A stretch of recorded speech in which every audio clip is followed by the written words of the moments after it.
Konami. Yeah, I'm starting to agree. Maybe they should have been in prison longer. Maybe they should have been in prison longer. Curious. Some people can't handle the privilege of being able to speak. Weird how that works.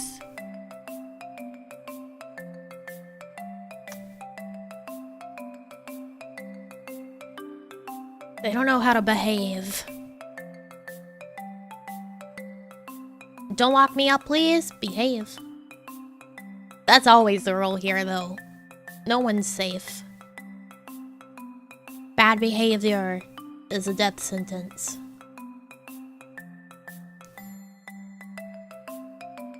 Because I did it this morning. Hey, everyone, remember to wash your water cups regularly. Have you washed your water cup recently? Or your bottle? Or whatever you drink your water out of?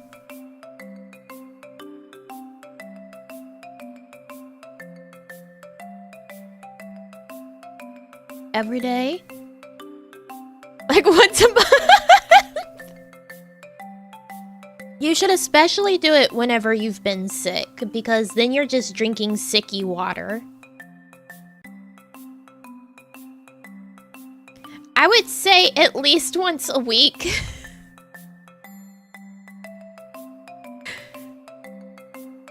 You should probably do it more than once a month.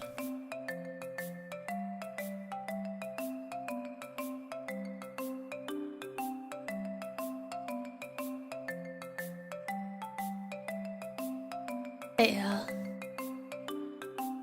Haven't washed my water bottle in months. Please wash these things. It's easy to forget, I know. And then your brain is like, oh, but I'm just putting water in it. But the thing is that it comes in contact with your disgusting mouth that has disgusting things in it. That even if someone's like, but I don't backwash, yes you do. So you're getting water that has touched your disgusting mouth back into that bottle. And then it makes it gross.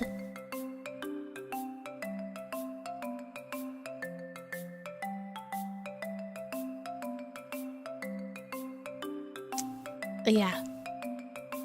So, what if your mouth isn't disgusting? Then you're not real. We all have disgusting, gross mouths.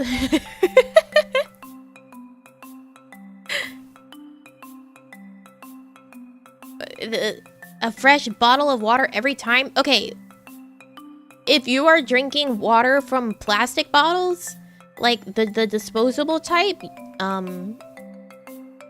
probably shouldn't, just because that's a lot of waste. But also, those are not meant to be refilled. They break down, and then you start drinking like plastic.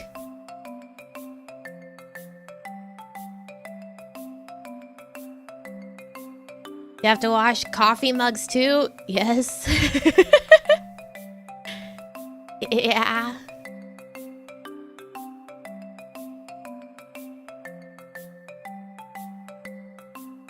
I'm always amazed by how much Nami knows. You guys concern me sometimes.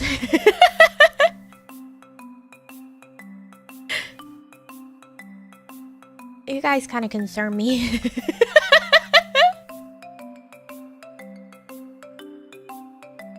No, I don't spend all day reading facts or on Wikipedia or whatever.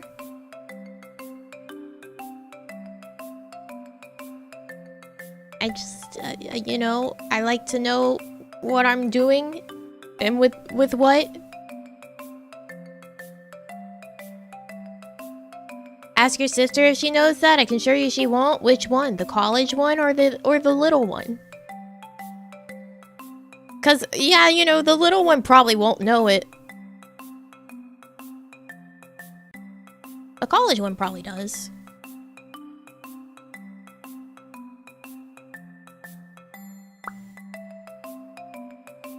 Ew, no, I don't go on Reddit. No, that's a lie. The only time I've been on Reddit like, out of my own volition was when I wanted to watch Cirque du Soleil, and I found someone who had access to Cirque du Soleil recordings there. That's when I've been on Reddit. Because I wanted to watch the circus.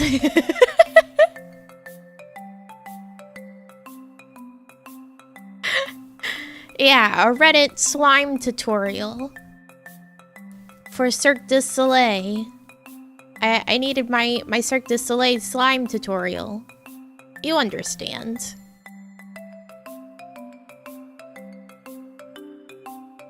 The circus is important.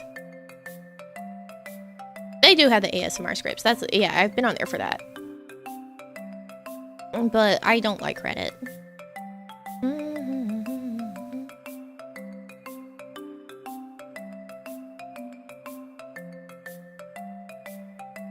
I haven't gotten sick from it, so I will continue never watching it. What if you have, though? What if you have, but you thought it was something else?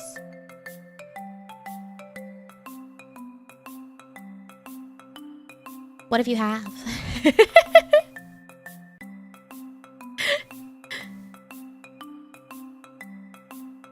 Yeah, I can't imagine, like, using Reddit as just, like, that's the place that you go to.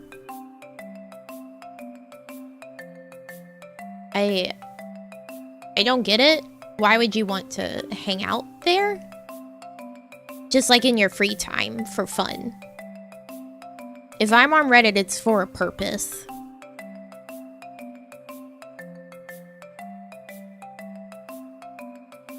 For news, you have, like, actual news sources.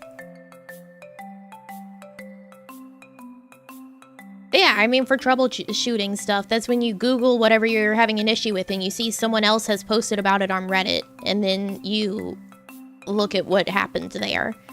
But it's like, there are people that, like, that's their thing, right? Like, that's their community, is Reddit.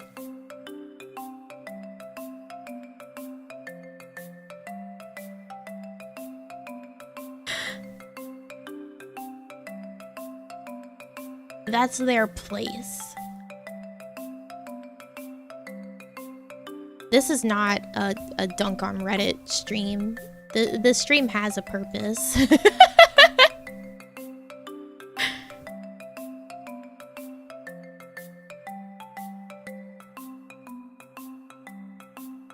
Can it be? No! The stream has a purpose.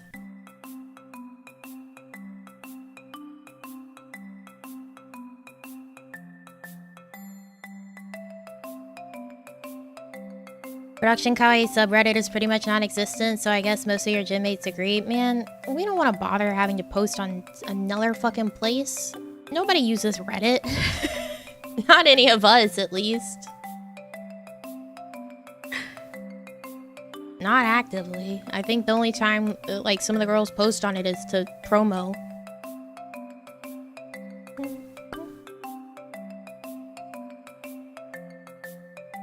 Twitter is enough. If the muskrat does not stop fucking pushing out random ass updates of functions that nobody fucking wanted.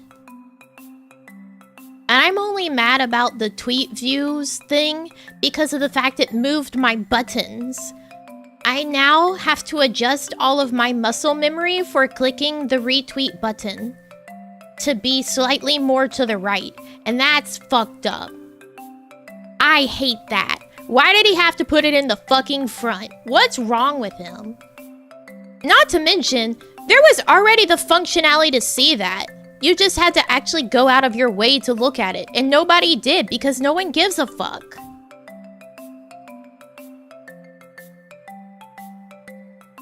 No one gives a flying fuck about your Twitter analytics. Like, you've always been able to see that, but nobody cares.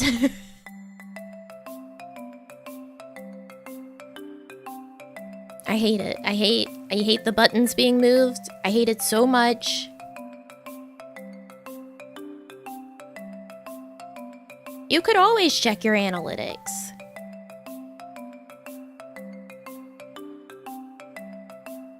Oh Oh yeah, like, it's disgusting. It's terrible. Especially just raw views, why would that be important? It's not. Like, it's really not.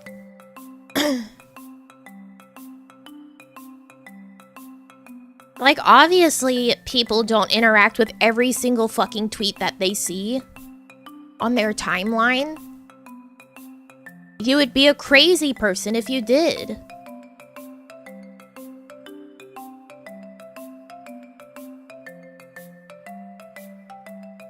Like, oh, I'm sorry, I didn't like your tweet that just said something like toe. Oh, my bad. I saw it, though.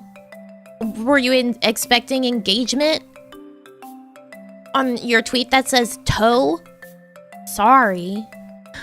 Like, people just say shit on there.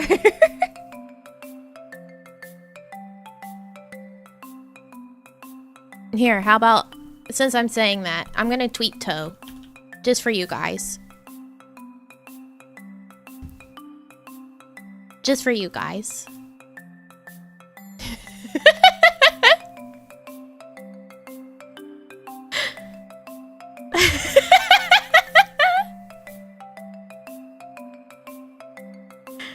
Toe. Okay, but I'm not gonna like it? Alright, cool.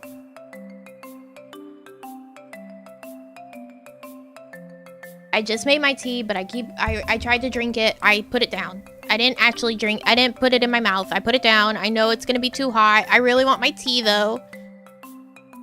I really want my tea.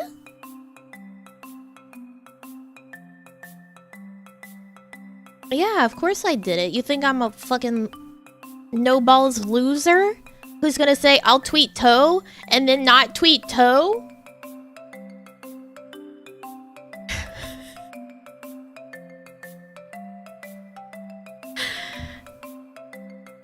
Who do you think I am?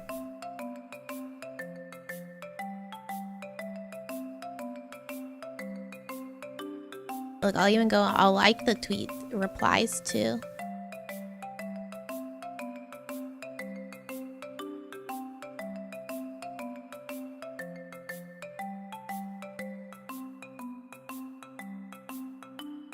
Someone followed me and immediately replied saying they agree about toe. Thanks. Thanks, new guy.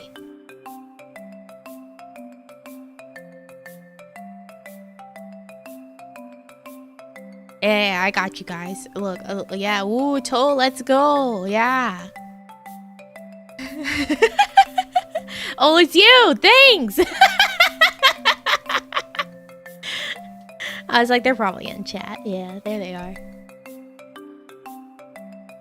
Anyways, now that we've tweeted toe, do you guys want to learn about skincare?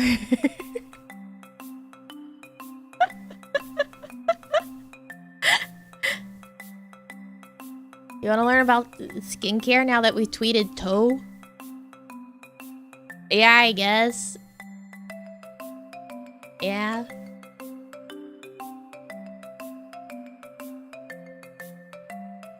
Transformation Thursdays? It's Friday. It's Friday. Okay, hold on. I need to make sure...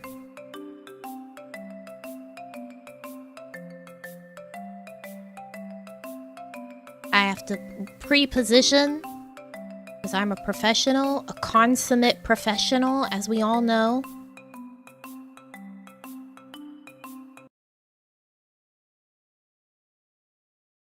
Welcome back to the classroom.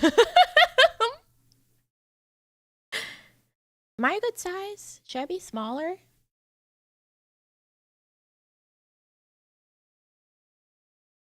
Or is that a good size? Anyways, welcome back to the classroom. I don't have it fancy today.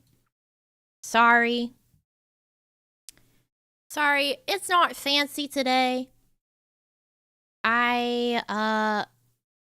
No BGM. But it shows BGM for me. What do you mean, no BGM? Hold on. Property is...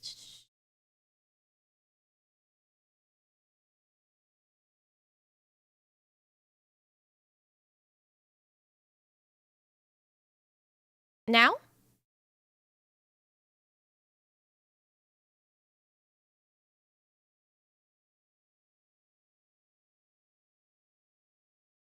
Alright. Alright, fine. Fine. Fine. I guess I'll just... there we go.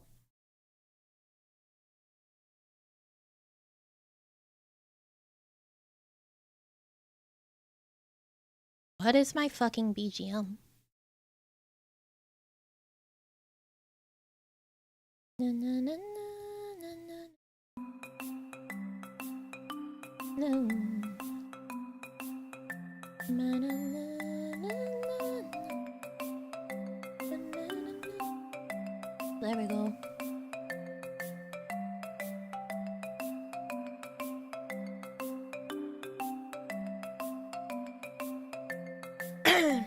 BGM. All right, for babies, first skincare. Thought BGMs were banned in the classroom. No, I could add even more noise in the background. Like, you know, we had these classroom noises, the ambiance.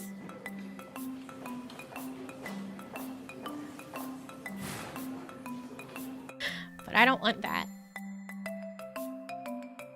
I don't want it. You want to know a secret? It's still behind me. I have two of them. I have two of them. Teacher, I need to use the restroom? That's too bad.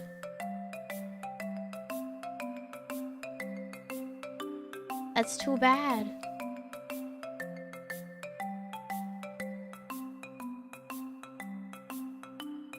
Two podiums.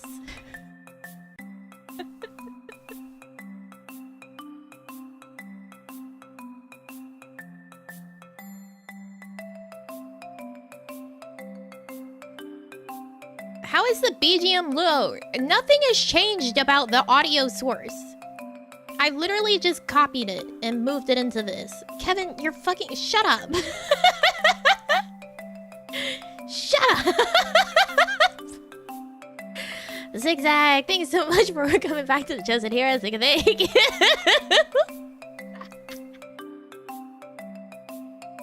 Everyone tell Kevin to shut up. Just like a real classroom.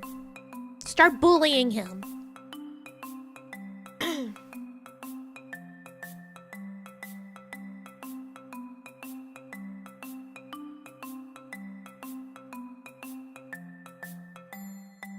Should I try my tea?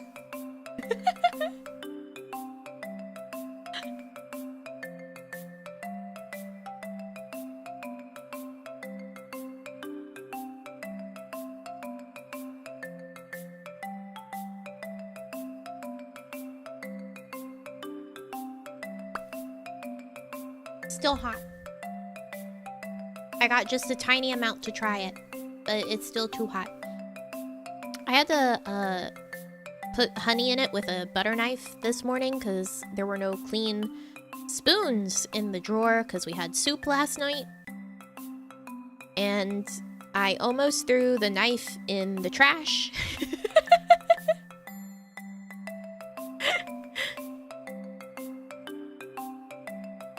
So...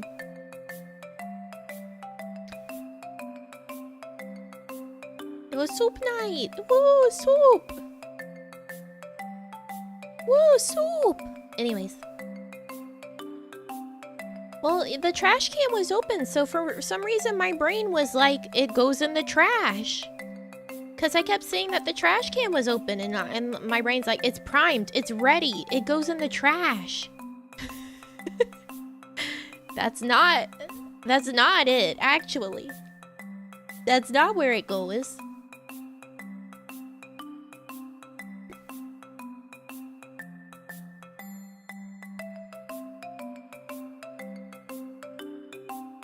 But I caught myself. I did not put it in the trash.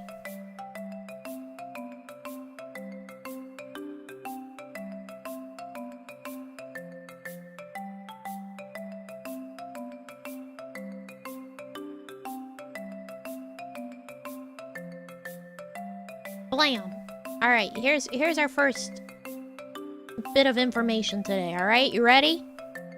This is the basics of the basics skin care steps, all right? Your morning routine. Cleanser. Moisturizer. And then sunscreen. I swear to God, if you go outside without fucking sunscreen on you, I will attack you in the night. Put fucking sunscreen on. If we don't go out, can we skip the sunscreen? Yes. If you just don't go outside at all, you can skip the sunscreen.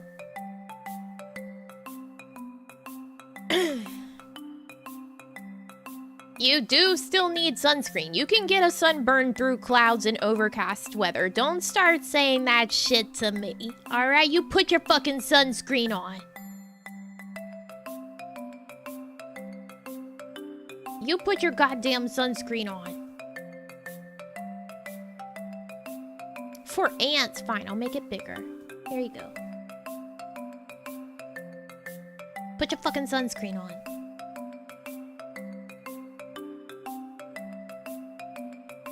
What are you gonna do about it? Show up in the night and beat you to death.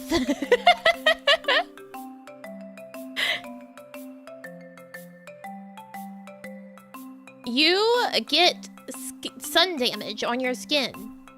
Even if you don't get a sunburn, you are getting sun damage. And you know where that will lead you? Melanoma. Do you want fucking melanoma? Put sunscreen on. Your skin is the largest organ on your body. You need to take care of it. It's also your first defense against all of the elements. Take care of your skin. Put sunscreen on. What is melanoma? Skin cancer.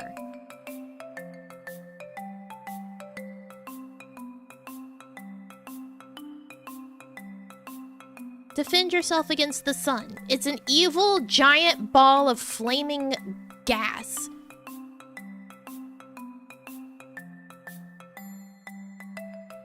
Wear sunscreen.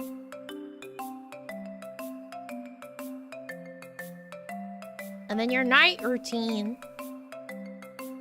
is cleanser, because you need to wash the sunscreen off after you've applied it during the day. And then you need to wash all of the icky, gross things that have attached to your skin throughout the day.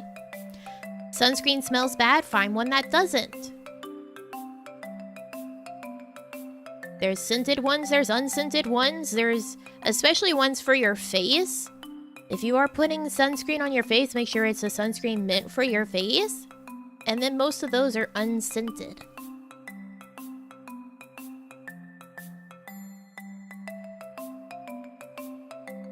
Yes, they say SPF 30 plus, at least. But I think once you get to, what, SPF 50? There's a threshold where the SPF isn't actually doing much better. Like, you can actually go overkill with the SPF and it's not actually helping you. You still absorb vitamin D.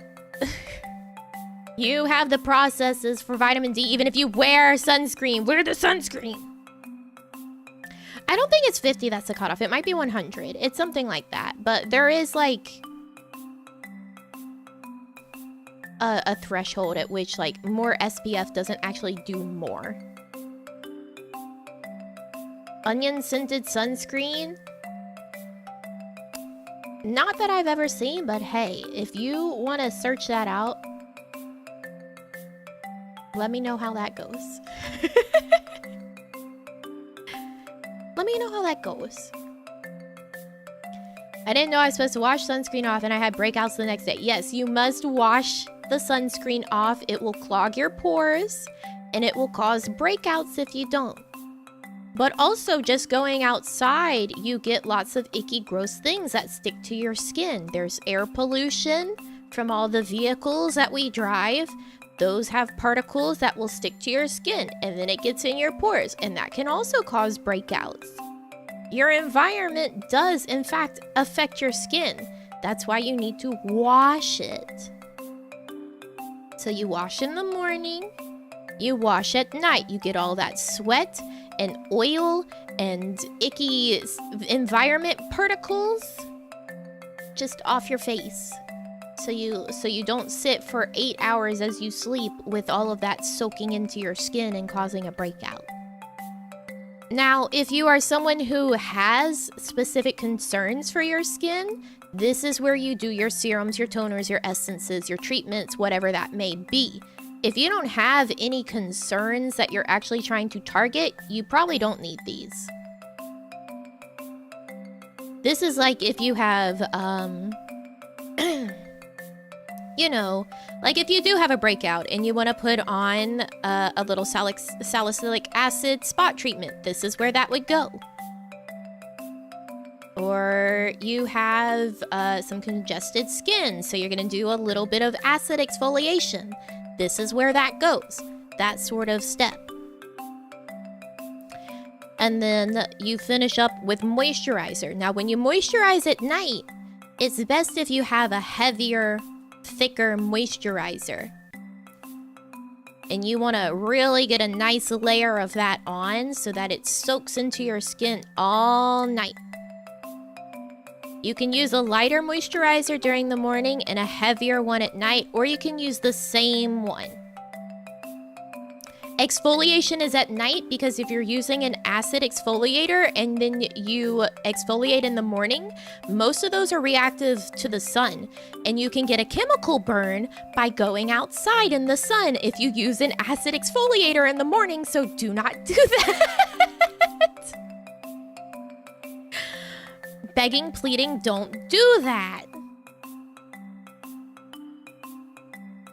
Most of them on the package will tell you, do not avoid sun exposure after using, because you can get a chemical burn. It'll just ramp up the sun damage that you get if you use an acid exfoliator in the morning. Do not do that. You think we read packages? I'm begging you to read the packages. Read the package.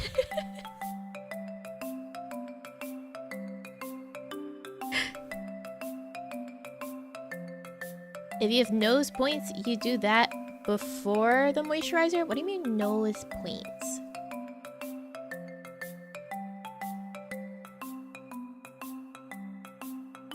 I'm cooking myself is what you're saying? Yes. Yeah. Yes. Blackheads. Oh. Yeah, if you have something that treats that, then yes, that would be before moisturizer. So the thing is that once you put your moisturizer on, it's an occlusive layer. Or it will work as a semi-occlusive layer, which means that it's going to help keep things out of your skin. Like, it kind of forms a bit of a barrier once you put that moisturizer on your skin. And till it all completely absorbs into your skin, it kind of is an occlusive layer, so it keeps things out.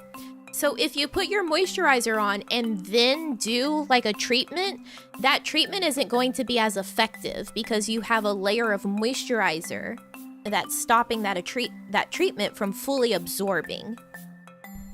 Will this all be on a test? No. I am not qualified to test you on this, but thank you for leveling up, Noxart. Thank you. Right, so think about it, like if you had like Vaseline on your skin, you can't get anything else on that patch of skin until the Vaseline is gone, right? Moisturizers aren't as occlusive as Vaseline, but it is still a semi-occlusive layer. Yes, it's a barrier for your skin. It helps to lock in moisture in your skin and add more. However, if you really need extra hydration in your skin, that's when you need an actual hydrator, which is different. That would be in your serums. Because a moisturizer mostly just helps lock in the moisture of your skin, while a hydrator actually introduces more hydration to the skin. So that's why some people, when they have dry skin, they're like, I use moisturizer every day. It doesn't do anything for me. And it's like, that's because your skin is not having the hydration that it needs in the first place. The moisturizer only locks in the hydration that's already there. So if you don't have any hydration to lock in, then your moisturizer isn't going to actually help you.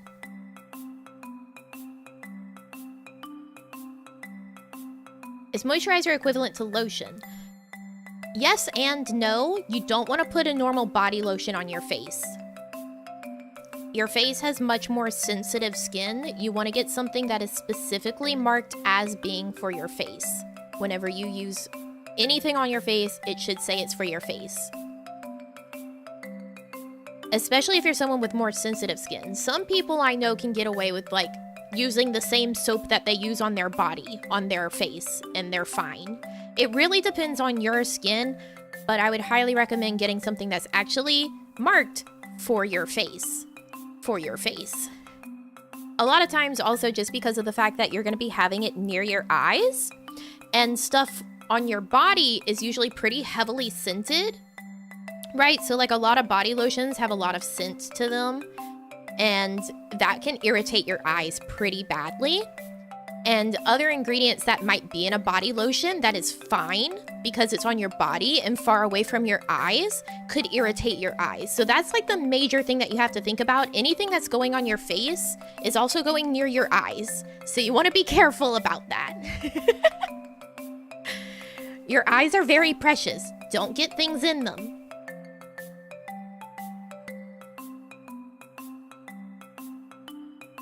Best part about this, I was actually thinking of starting skincare today. Legit gonna go out later to buy all this stuff. Hell yeah. It's a great timing. The winter is usually a time that a lot of people start to get more into their skincare because it's drier. If you're in like the northern hemisphere where you have a cold winter, if you're in the southern hemisphere, that's your summer. So most people tend to have like flare-ups of skin problems in the winter. Hi, Burblings. Is cleanser just a soap or does it do other things? So face cleansers are basically just like, it's a face wash. However, there are two different types of facial cleansers. There's oil cleansers and then there's water-based cleansers. So an oil cleanser helps to break down any other like oil that's on your face. Because oil is not water soluble, right? Oil dissolves when introduced to other oils. So when you wear stuff like makeup, which most of you I'm sure don't do, that's when you really want to get like a nice oil cleanser and you do what's called a double cleanse. You get a cleansing oil and it breaks down all that makeup because makeup is made of a bunch of different oils essentially. And then it helps you wash that makeup away a lot easier and more completely than a water-based cleanser. So most of you probably won't ever need to use like a double cleanse for a cleansing oil, but some people, if you have really dry skin, I could recommend that you use a cleansing oil instead of a water-based cleanser because it's a lot less likely to strip your skin of its natural oils. Also, if you have really oily skin, you want to look at a cleanser that won't strip your skin of its natural oils because actually, what most people think of when they think, oh, I have oily skin, I need to get all the oil out. That's not true. A lot of the times whenever your skin is really, really oily, it's because you've got something that's causing your skin to overcompensate its oil production. So you need to figure out the source of what is actually causing your skin to like overcompensate. Like, why is it saying I'm drying out? I need to overproduce oil. So that's one of the main issues with like people who use just like normal body soap on their skin. You have to be careful with that because that'll strip away all the natural oils on your face. So if you like do that and then you get really oily, that's why. How can I figure out going to a dermatologist? If you have any major concern, a dermatologist is always like your best place to go. How do I know if my skin is dry? So that brings us to like the different skin types, right? Hi, Pork. Are you sure you're allowed in a classroom?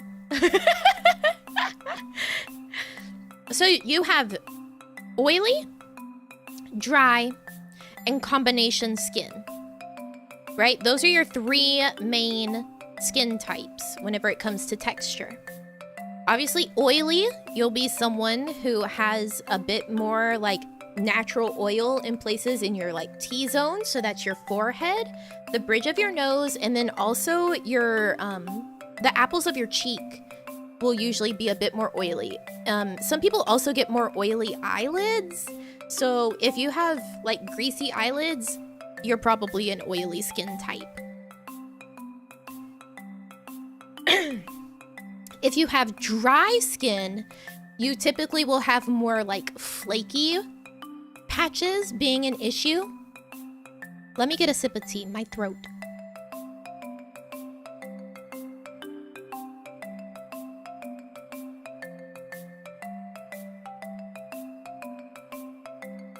A diagram? I don't have one. Not for that.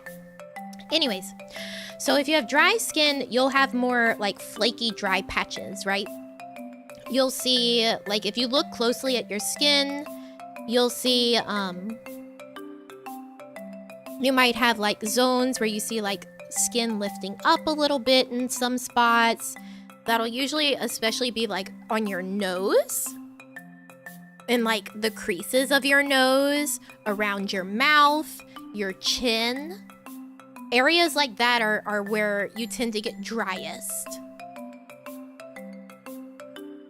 And especially if you're someone who has facial hair, who shaves your facial hair, you probably will get drier skin, drier irritated skin in those areas. If you're not like doing proper aftercare once you've shaved that area.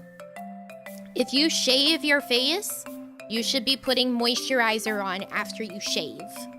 You want to dry the skin out when you shave so that you don't nick anything. And then you use a moisturizer.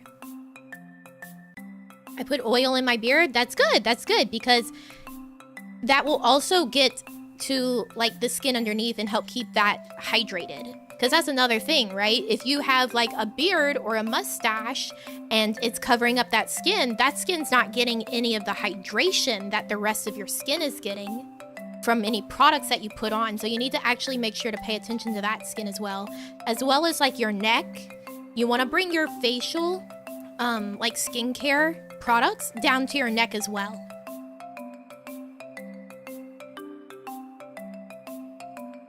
But yeah, like your jawline, your chin, above your mouth, around the corners of your mouth, the creases of your nose, those places tend to get really dry.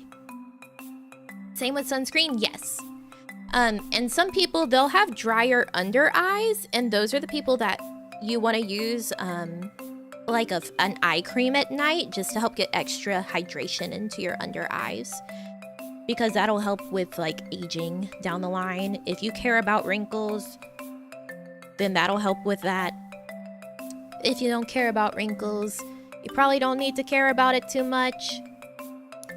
Dark rings under your eyes like a raccoon. You might just have hyperpigmentation there.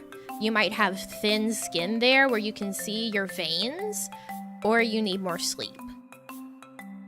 It could also be something of hydration that you need to have there.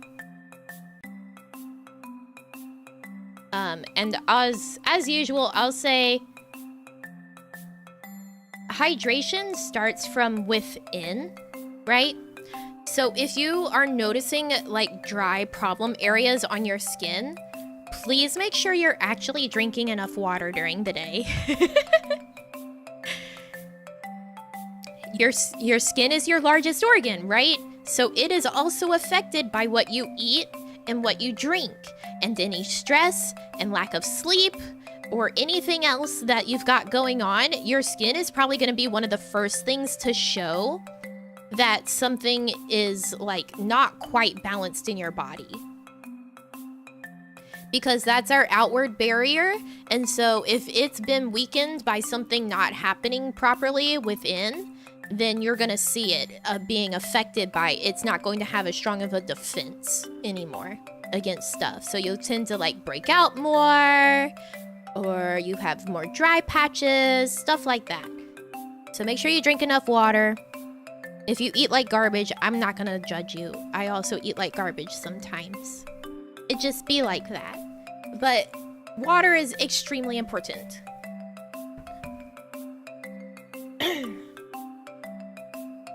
Typically, your suggested amount of water that you should drink is also based on like your height and weight. So it's not like a great overarching like number that you can just say how much to drink. You can check for yourself. For each individual person, like how much is actually suggested for you to drink.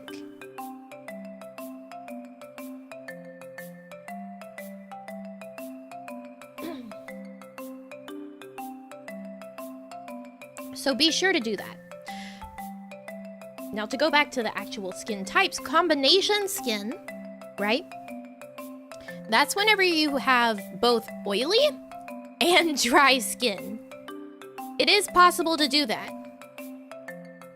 I personally have combination skin. I get oily in my T-zone, but I also get dry patches on my skin. So I can't win. But I also have a skin condition, so a lot of the stuff that I personally use, I have to be very careful of the ingredients, because if I'm not careful, especially with like ingredients in my moisturizers, it can introduce something that feeds the skin condition that I have. So I have to be extra careful, and sometimes I have to do extra treatments. But if you don't have that, you're a lot easier. Congrats. Congratulations on not having a skin condition.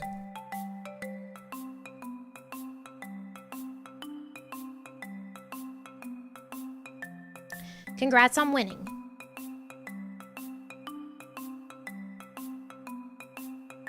Wouldn't it help if one exfoliates the dry parts? So over-exfoliation can actually dry out your skin and cause it to have more dry patches. Especially because a lot of people, when they think of exfoliation, right? They think of manual exfoliation, physical exfoliation. They think of like, I'm gonna get like a loofah or something scratchy and like rub it in to get those flakes off, like a sugar scrub or something. That's actually not like the best. You actually want to use a gentle acid. So like a gentle acid exfoliant. It sounds scary, but it's not. I have similar flaky dry scalp and oily T-zone. I found it helps if I shower with cold water / no soap or shampoo. Yeah, so like everyone's skin is different. So while like one person, it might help if they use like a really strong clarifying shampoo and they shower with hot water. That's great for them. But like another person might need to use like really gentle oil-based stuff and with cold water, or else it fucks them up. Yes, that is a nighttime treatment, so that would fall into this zone. I do have another diagram, let me show you, of a more in-depth steps for your skincare treatments, for your routines. Here we go. This one we're gonna zoom in a little on, and then go through it a little bit at a time. So, here's where you can get really, really into the paint about things. So you have your oil-based cleanser or water-based cleanser. Your toner. This says or astringent. I wouldn't use an astringent. They're not actually that good for you. They really like strip your skin a lot. Now, you don't have to buy all of this. Remember, the first one is just like... The first diagram is your basic skincare routine. What you need is a cleanser, a moisturizer, and a sunscreen. You can get away with those 3 things, right?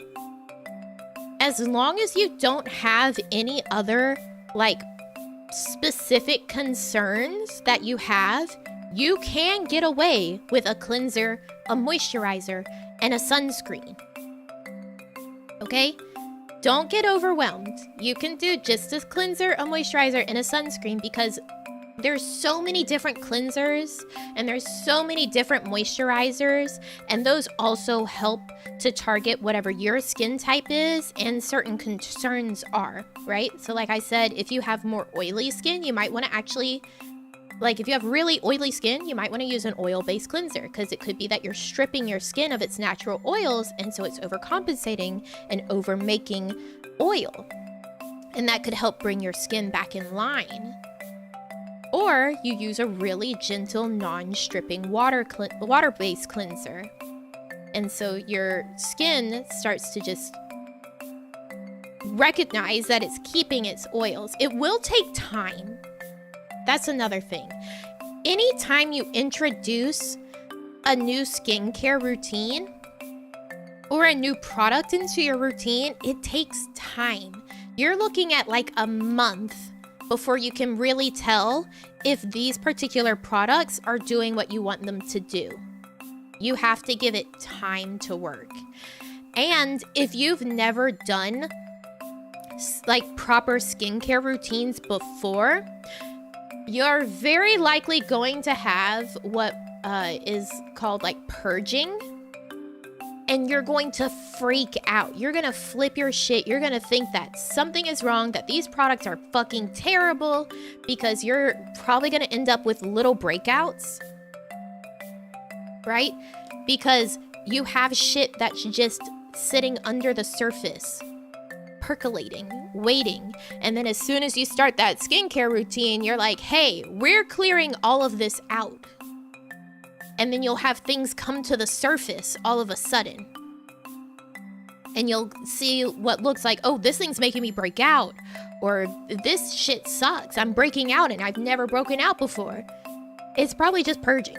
It's probably just shit under your skin that's been waiting to come to the surface. And you're finally doing skincare. And your skin's like, whoa, release everything.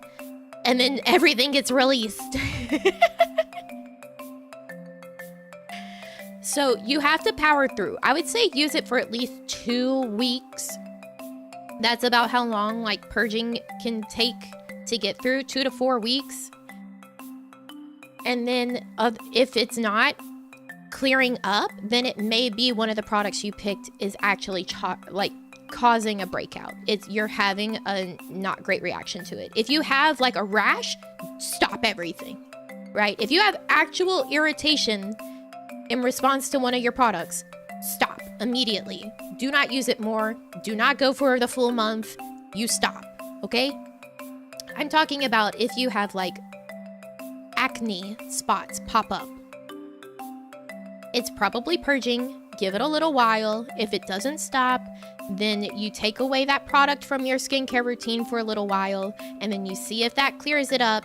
And if it does, then it's that product. And you and that product just don't get along, okay?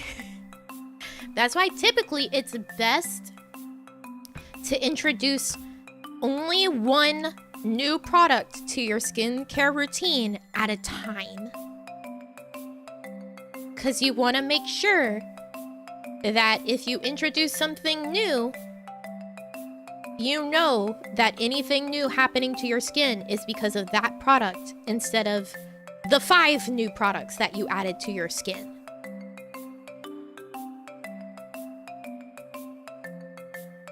Chemicals aren't necessarily bad. Everything is chemicals, right? Everything's chemicals, technically. Chemicals are not necessarily bad. They're just a concentrated form of something that is meant to penetrate your skin better. Like, natural ingredients doesn't necessarily mean better. That's like you have people that's like, make this natural skincare mask with mashing up an avocado and a banana. That shit doesn't actually work. It doesn't actually work because your skin is a barrier. Its job is to keep shit like that out. You have to use actual skincare products that are formulated and designed to get in your skin and penetrate it properly. Starting a routine from scratch should be done slowly. Yes. That's why I would really suggest just the 3 products at first. A cleanser, a moisturizer, a sunscreen. If you're starting from scratch, just get those 3 and use those for like a month. See how it goes. Because at least if something happens there, it's much easier to take one of 3 away rather than having to say, oh God, I've started a 10-step skincare routine and now I have to figure out what of the 10 things is fucking me up.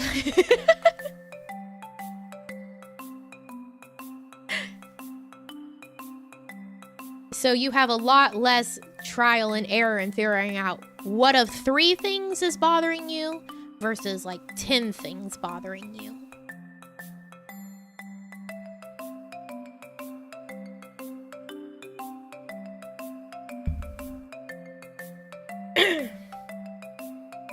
Is there any difference between products for guys/girls, or is it all the same and it doesn't matter? We all have skin. The only difference would be potential fragrances and packaging. If you're scared of having a pink package in your bathroom, I guess that's the difference. We all have skin. It's just like men and women's soap. It's just soap. We all have skin. It's just not in a black package that smells like musk. But if you have more sensitive skin anyway, you would want something that's unscented because scents can cause irritation. It's probably best to like get skincare without scents. Most like really good skincare products aren't going to be scented because of the fact that scents can cause irritation in the skin. And then it can also cause irritation in the eyes. You don't really want the smell fumes in your eyeballs. It doesn't feel great when something's that heavily scented near your eyes. Regardless of the time, when you take a shower, do you use that time to use the cleanser, or that's aside and you do something else while showering? Okay, so if you shower in the morning or the night, you can do your cleanser in the shower. However, if you shower like in the middle of the day for some reason, unless you like have been really sweaty, right? And you missed cleansing in the morning, then I wouldn't cleanse in the shower. Like if you've cleansed in the morning, I wouldn't cleanse in the middle of the day. Because that could strip your skin. You really want to do your cleansing in the morning and at night. You don't want to like over cleanse your skin.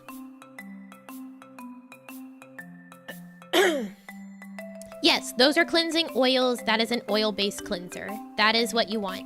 They're usually going to be in a tub and you're going to scoop it out and let it warm in your hands until it melts, and then you rub it into your skin. And then you're going to rinse it off. That's a cleansing oil. Yes, indeed. You can use that time to do it. Yes, yes, you can cleanse in the shower, just like you can brush your teeth in the shower. You can get a lot of stuff done in the shower. Right into showering or after a while, so you let the pores open. Okay, so here's the thing about the concept of pores opening and closing with like cold or hot water. It's a myth. Your pores don't like open and close. That's not a thing that they do.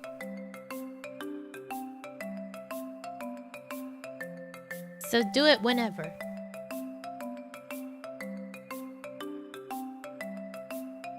Yeah, no, your pores don't open and close. You've been fed lies. Yeah. No, they're not like little pockets that open and close. They're just little pockets. They're not like made of metal that expands when it's hot, you know? Not a thing. The only thing that could be true in that circumstance is that warm water could help to break down whatever is in your pores, so it can help it a little bit, be a bit more effective that way, but it doesn't open your pores.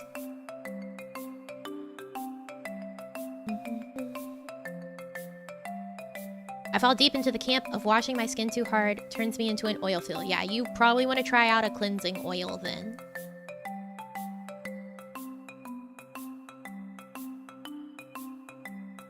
Yeah, so you want to wash your face with warm water, not hot. Hot water can actually kind of dry your face out, so you don't want to do it. If you find yourself like feeling like your skin is kind of tight, that's also your skin being dry. So if you ever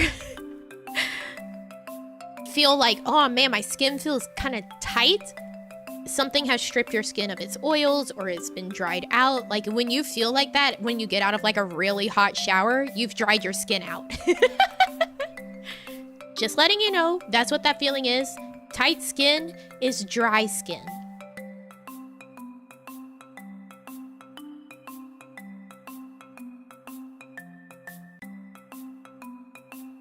Yes, the cold does do that too. Like really cold air will make your skin dry. And then it makes your skin feel tight.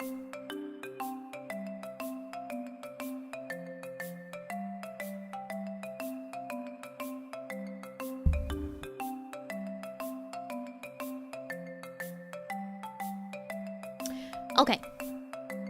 So a toner is actually a spot for hydration. You want to get a hydrating toner. If you see a toner that's like an astringent, you don't want that. There are some toners that are exfoliating toners, and that is a gentle acid exfoliation. It's not actually the toner, right? Toner is kind of a difficult term to like get right, because it's used in so many things, and for a long time most people just immediately associated it with astringent, so like things that sting when you put it on your skin and then it feels tight. You don't want that. You don't want it.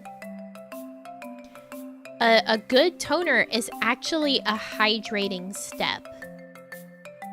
If you get something that says it's an exfoliating toner or whatever, that's actually an exfoliator. It does not go in the toner step.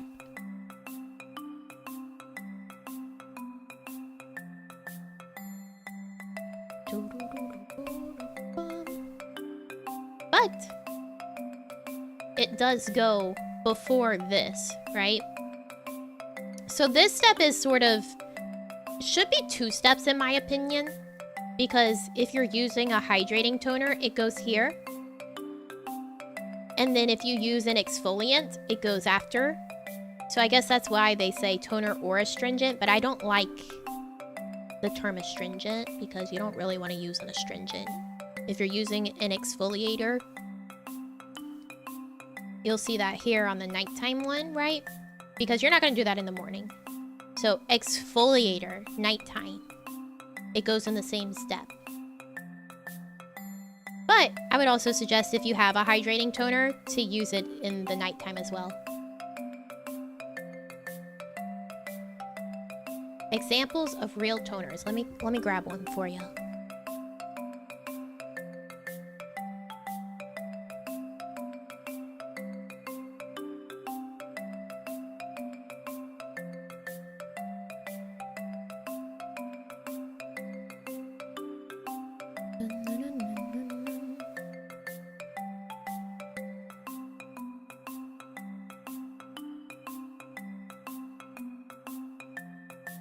Here we go.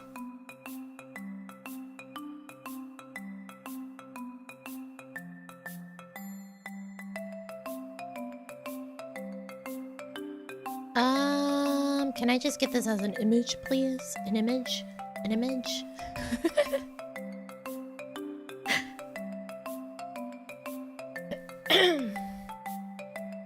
Da, da, da, da, da. Da, da, da, da, da, da.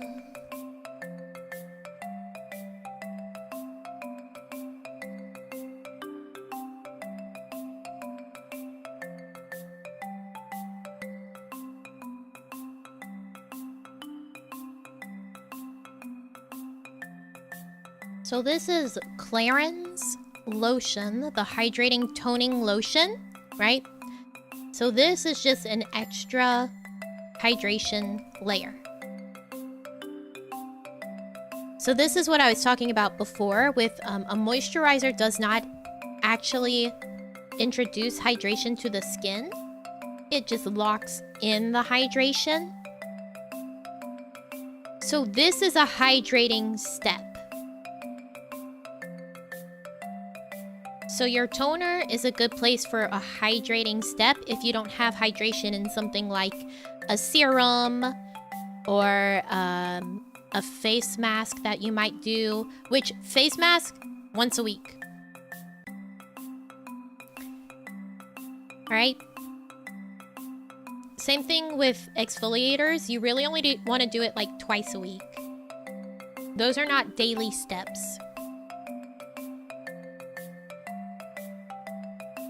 So a toner is just a spot that if you are going to use a toner, you want it to be a hydrating toner.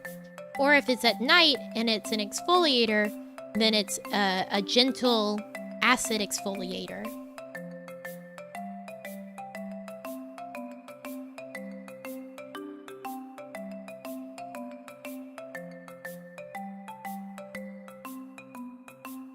My brother is sending me a message about Final Fantasy VII and domestic violence.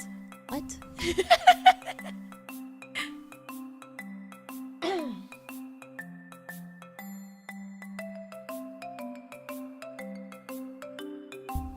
Apparently Sid and his wife in 7. It's not good. I don't recall that being a thing, but I don't know. I guess we need to replay 7 and find out.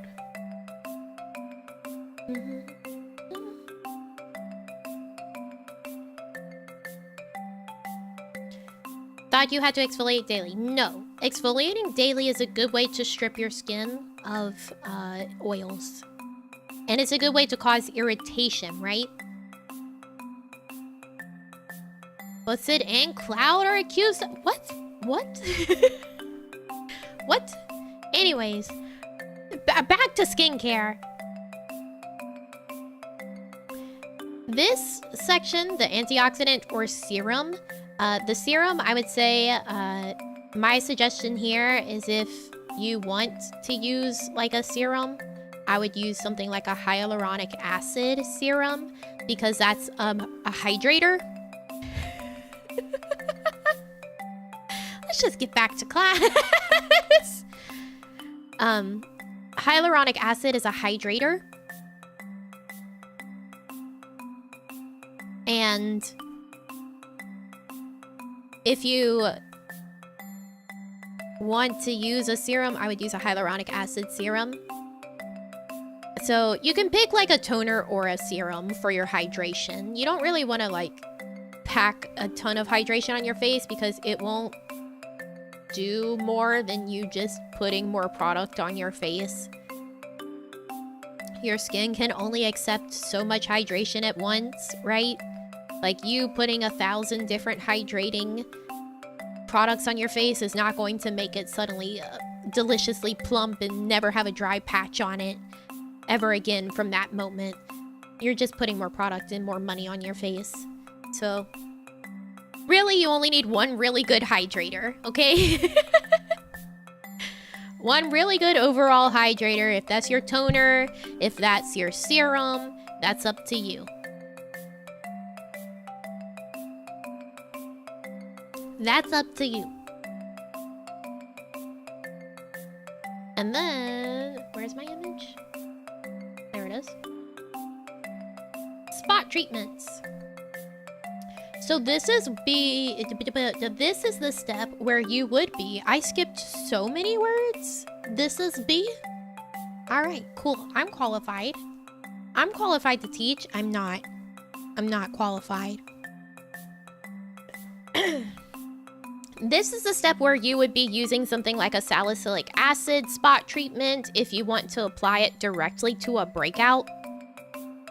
So if you have a whitehead, or if you have like a blackhead spot, that's where you would be using a spot treatment, is like salicylic in those spots on those things specifically to dry it out. A spot treatment is just something that goes into one specific spot instead of like all over the face. So like for me, whenever I'm having a flare-up from my skin condition, my spot treatment would be that. No, do not pop them. Do not pop pimples. Don't pop them. Don't do it. It breaks the skin. It makes it harder for the skin to heal. It spreads all of the goo that's in the pimple to your fingers and the surrounding skin, which is worse.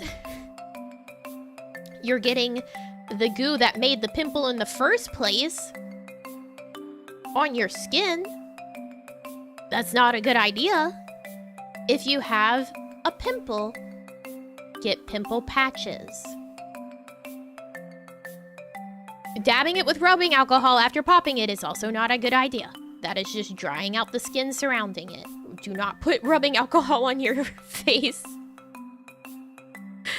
Don't do that.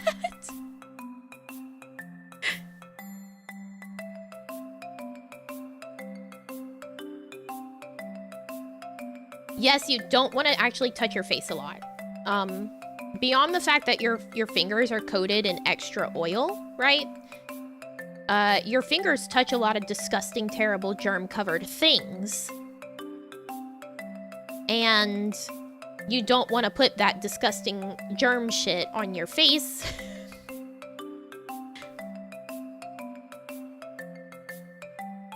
Don't do that.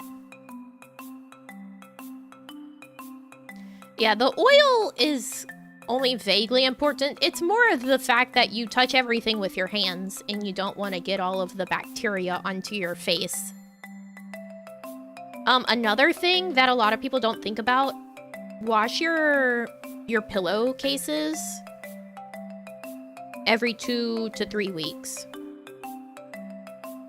Because your pillowcase touches your face for 8 hours a night, and you get all of your face grease and oil and dirt on it, and if you let that accumulate, it's going to cause more breakouts from touching your face and your hair and all that. So you want to make sure that you are washing your pillowcases and sheets.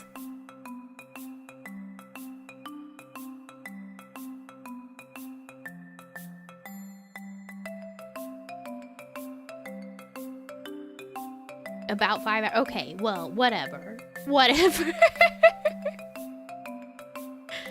Whatever. You sleep. 2 to 3 weeks. That's how long you want to go between washing your sheets and your pillowcases, like max, okay? Demodex. Face mites. Do you have face mites? That sounds like a question for a doctor? Or dermatologist. I don't know anything of that sort.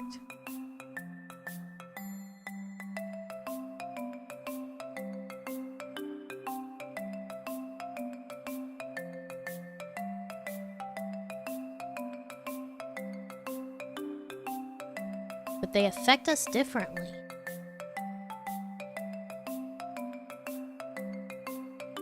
I mean, in theory, I guess so.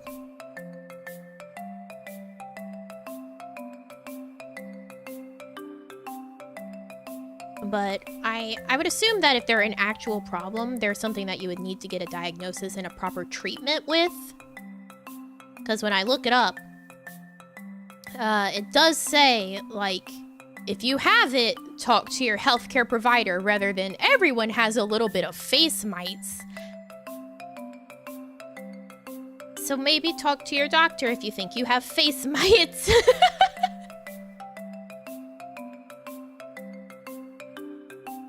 I'm not a medical professional, but maybe talk to your doctor about that one.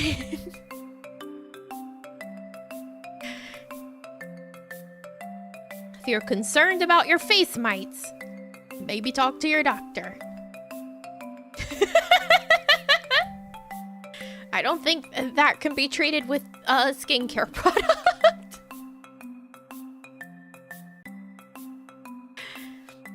Anyways, if you have a pimple, please get a pimple patch. Unless it's something that is like a genuine, like, deep under the skin, like, thing. There are some situations where you might need to assist in getting, like, a pimple out to the surface, and that's where you use something like a warm compress, etc. You don't really want to be squeezing and picking at your skin.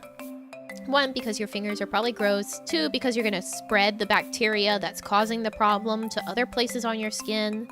3, because it damages the skin, and then it makes it less effective at fighting and keeping other things out. 4. I had a 4 lined up. Where did it go? Brain?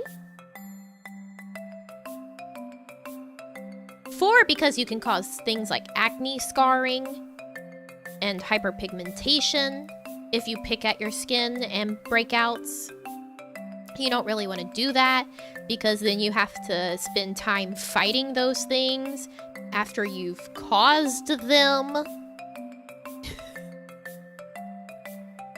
Sometimes you have natural hyperpigmentation as well, so that can come from other places, but picking at pimples can cause acne scarring and hyperpigmentation whenever you've done it. So get a pimple patch. They're really cheap.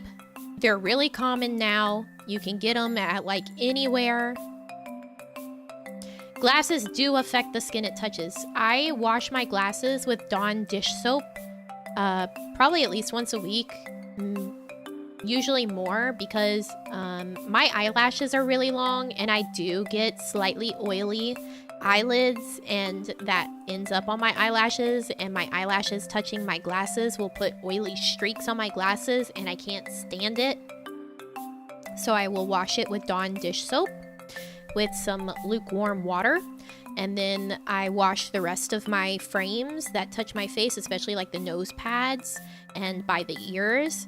You actually should wash your glasses and the frames just to keep up with them, because your oil, if you just leave it on your glasses, can break down the frames, especially if you have like plastic frames or anything else on there.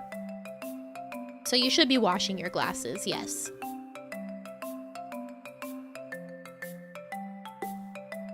Anything that touches your face, you should be washing it. Dawn sponsor? No, that's just what we use in my house.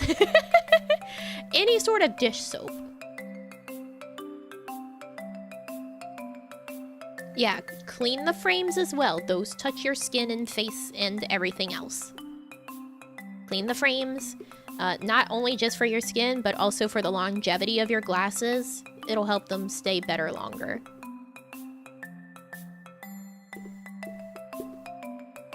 So, spot treatments, eye creams. That's if you have like really dry under eyes, or if you have like dark patches that are from a lack of hydration. That's your eye cream. A face oil, you don't need one of these, but if you have one, this is where it goes. A moisturizer. This is the big boy, right? Remember, moisturizers, we love them.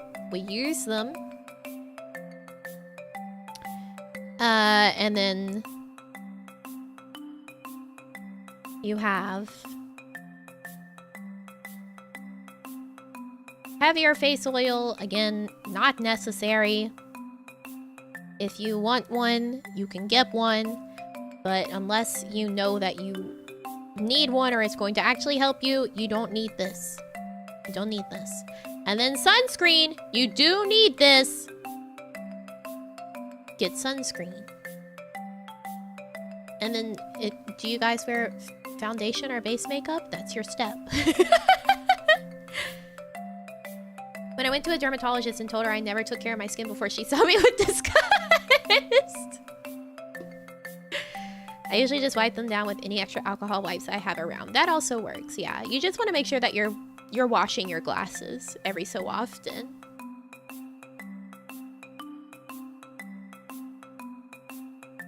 Yeah, so the reason it says face oil twice is if you have a lighter face oil, one goes on before the moisturizer, and then a heavier one would go on afterwards, but you don't need a face oil.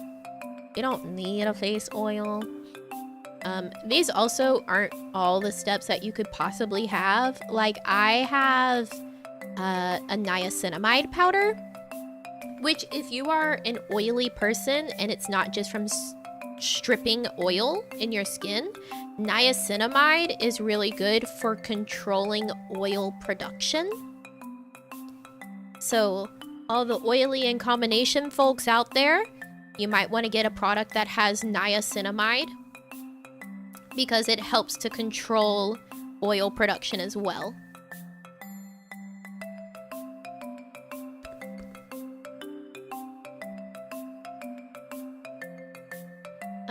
And then we can go look at the detailed nighttime skincare routine.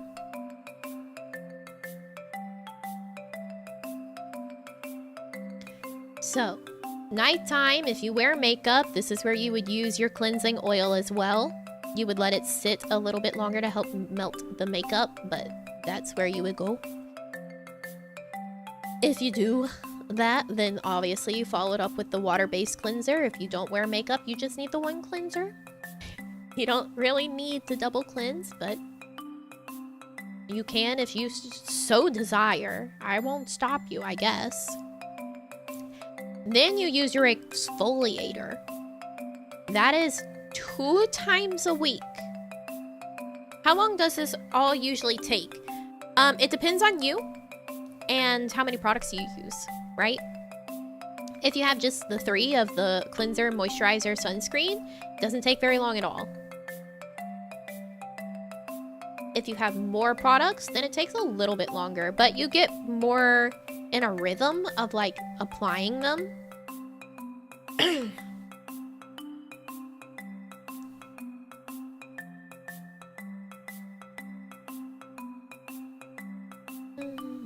And then it depends on like if that is your 1 day a week that you're doing a face mask. Obviously you're going to take longer because you're gonna leave the mask on for however long the mask tells you to leave it on. So, like, once a week, you're gonna have a longer skincare day, right? Like, that can be your pamper me day. You do your face mask if you're going to use one. And then you sit and enjoy yourself. Maybe have a nice mug of tea before bed. Not black tea or green tea because that has caffeine. But a nice herbal tea.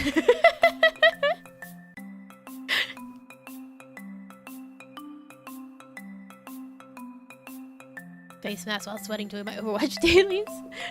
How long does it usually take for you? Like 15 minutes max. I really don't use that many products. I'll tell you guys what products I have at the end of going through this. Yeah, no mimosas at night. That's, you know, that's strictly at brunch. If anyone sees you drinking a mimosa any other time of day, you get shot. We all know this.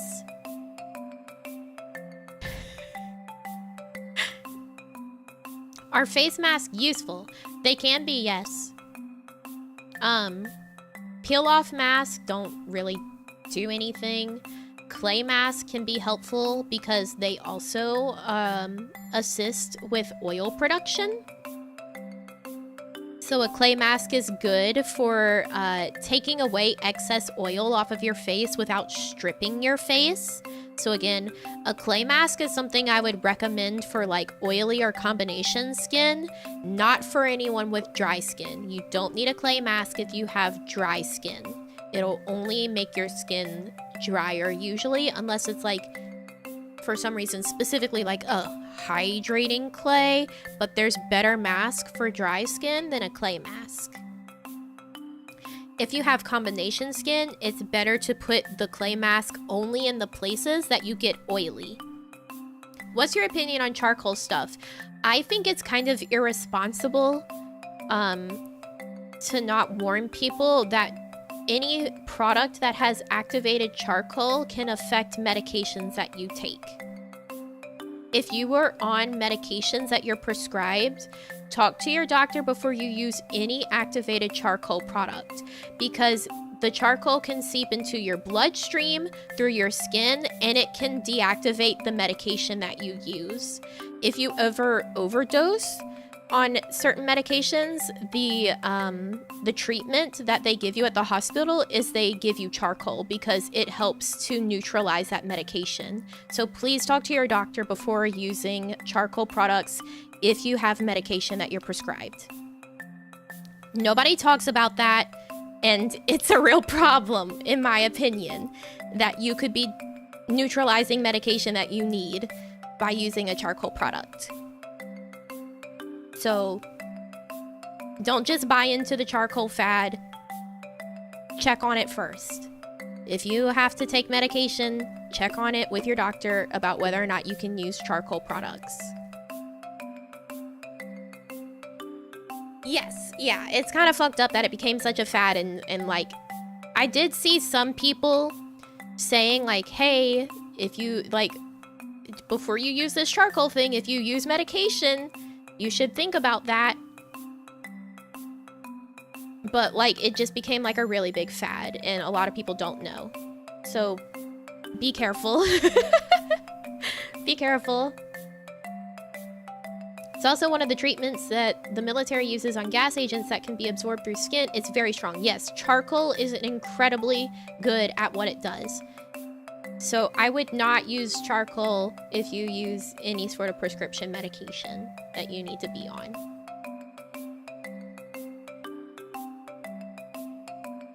No. If you can use them, are they good? They can be good. I mean, they address problems. You would need to do research into the actual product and what it's claiming to address. Like, that's another thing. You guys need to actually research every single product that you see that you might want to use. Look at reviews, see what the ingredients are, try to look up what the ingredients are, and if they actually do address those issues.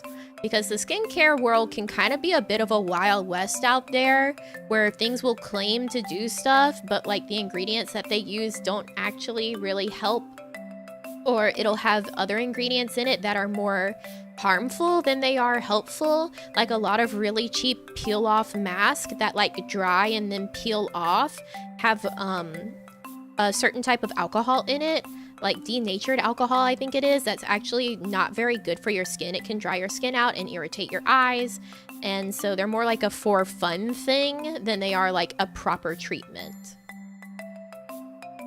Yes, and skincare can be expensive, so you really want to make sure what you're getting is going to help you. Of course, there's no guarantee that it'll help you, because your skin might not like that product and it just might not react properly to it. So it's always a bit of a gamble on skincare. That's why I would recommend, if you see an expensive product that you think might help you, look at its ingredients, look at what the active ingredient is, see if you can find that active ingredient in other products that might be cheaper as well. Really, like, shop around and do your research. There are like less expensive brands that will have the same or similar active ingredients in them. Like The Ordinary is a fantastic brand because of the fact that they are very simple. Like, this is the active ingredient. It's not like super fancy packaging. It does the job. It's very cheap. Like, I get my hyaluronic acid serum from them, and you can get a small bottle of it for like $4. I would really recommend looking at The Ordinary if you want to get something of that sort. Like, my niacinamide powder is from them, my hyaluronic acid serum is from them, my morning moisturizer is from them. They're a fantastic brand.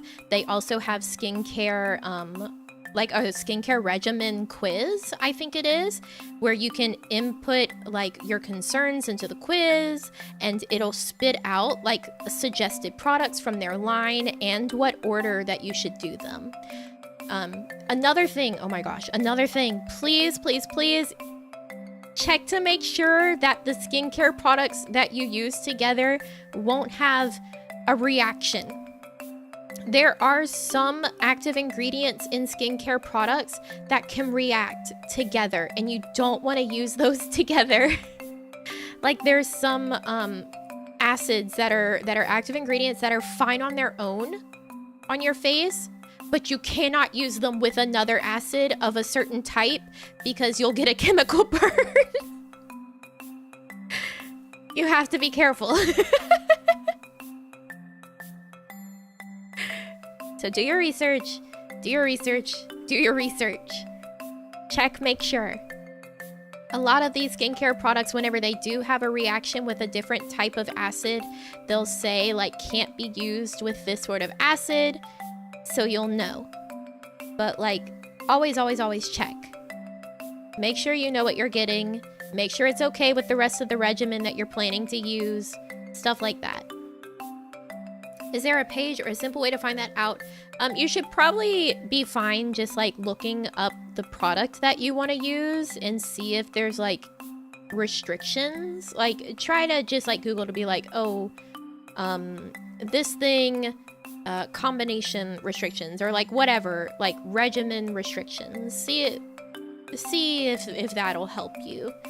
But a lot of products, if they can't be used with something else, that'll tell you. They'll say it.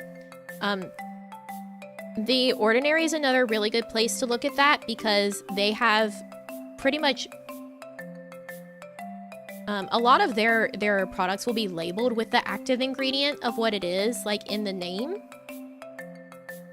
And they very clearly lay out like any restrictions for the regimen with that product. Like, it'll say you can't use this with this, you can't use that with that, like that sort of thing.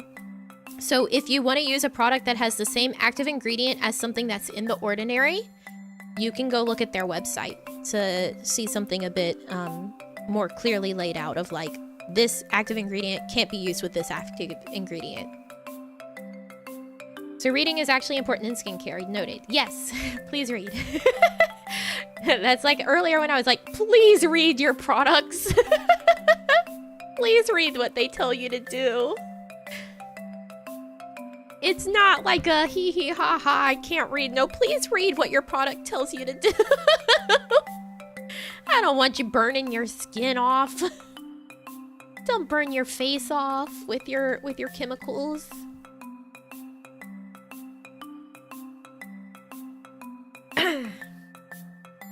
Welcome, Oshi Cells. Welcome, welcome. You have fun with Nier? Yeah? Nier today? Yeah, you want to keep your face, I promise. No fun allowed. I don't think chemical burns are very fun, but I also have a friend who, who at one point, because she's British, and their icy hot is like separated into like the icy and the hot into two different products, and she said, I wonder what happens if you put the icy and then the hot on top of it, and she gave herself a chemical burn. She's a chemist.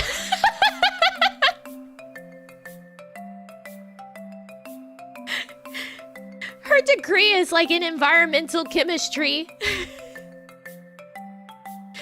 So, you know, like, people just do shit sometimes.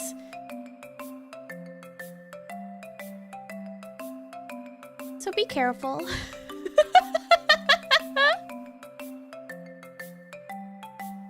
Just be careful. Especially because this is your face. When she did that, it was on her leg. Be careful with your face. People have to look at that and you have to live with it as people looking at it. So, you know, be careful with the thing that you interface with. Yeah, she's fine. It wasn't that bad of a chemical burn, but it was a chemical burn. I was like, why did you do that? You gave yourself a chemical burn. I hope skincare kits come with products that don't react with each other. They usually don't have issues, yeah, because they're a kit. She did it for the content of telling me and me alone. She's also very good at getting stuck in chairs. But like folding chairs specifically, she has problems where she just wants to climb in them in the wrong way. And then she gets stuck in them. So, you know, she just does things.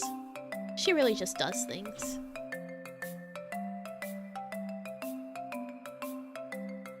Your friend is something? She really is, yeah. She really is. Alright. So, nighttime, that's your exfoliator. Only twice a week. Any more, I'll talk more a bit about brands once we get through this, whenever I'm talking about like the products I use, which I will say here, what works for me may not work for you. We all have different skin. We all have different concerns. What works for me works for me. Don't go out and buy the exact same products that I use, because unless you have the same exact problems, it probably won't be like perfect for you. You have to actually look at your own skin. So after your exfoliator at night, a hydrating mist or your hydrating toner again, to bring in some hydration after your exfoliator, because an exfoliator can dry your skin out a bit. I took the skincare test from The Ordinary and got niacinamide and hyaluronic acid. Apparently they had the same problems. Yeah, that does sound right, because you said that you have oily skin, but you're worried about it being from stripping. So the niacinamide will help control natural oils, and the hyaluronic acid will introduce hydration to help counteract the fact that you've been stripping your skin.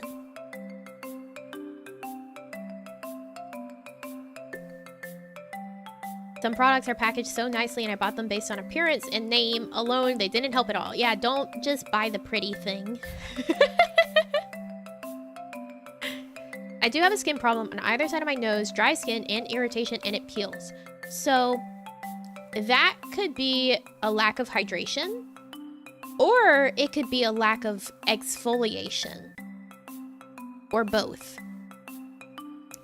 Because exfoliation helps to get rid of the dead skin cells, not sin scales. Dead skin cells, and those will usually build up and cause irritation as well, because they'll build up in your pores. They can cause breakouts, they can cause irritation.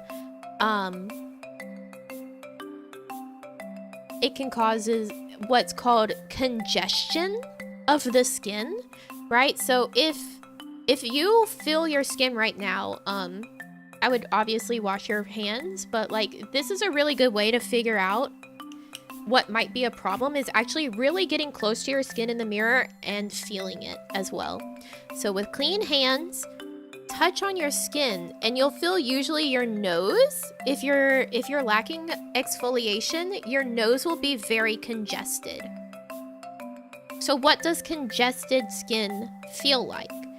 Well, it'll feel almost like you have micro bumps on your skin. it'll be like little micro bumps that you're feeling, and then if you feel a different spot of your skin, like your under eyes, because you don't exfoliate your under eyes, don't put exfoliator near your eyes, that won't have those same bumps, right? So that's congested skin. That's a bunch of buildup of dead skin cells. So you need to exfoliate it, and that gets rid of that. So if you have stuff like rough, congested skin, that's a place that you would use a gentle acid exfoliator, and that helps to get rid of the buildup of skin cells there, and it can help with smoothing your skin and brightness, and it can actually help with dry patches of skin, because a lot of the time dry patches can also be caused by just a buildup of skin there in that spot, so it'll flake off and be irritated from it as well. So hydration and exfoliation is something that would help a lot if you have congested skin. So, that's what congested skin feels like. A gentle acid exfoliation can probably be added pretty early on. I will say, a lot of these products, right, they'll say, if you see redness or irritation, to stop immediately. The thing with a gentle acid exfoliator is because your skin isn't used to it, it will probably get a little red, or it might tingle at first when you start using it. Hold out. Be sure you're only using it like twice a week, but hold out for 2 weeks of using it. If it still like irritates your skin beyond just a little bit of redness or a little bit of tingling, then stop. Okay? This is what I'm saying. After 2 weeks, if you're still getting redness and tingling, stop. If you use it and it's like burning and you're very red, stop immediately. Please understand there's a difference between slight irritation from never using an acid exfoliator versus actually having a reaction to it. I need you to understand the difference. Please understand. There are different levels of this.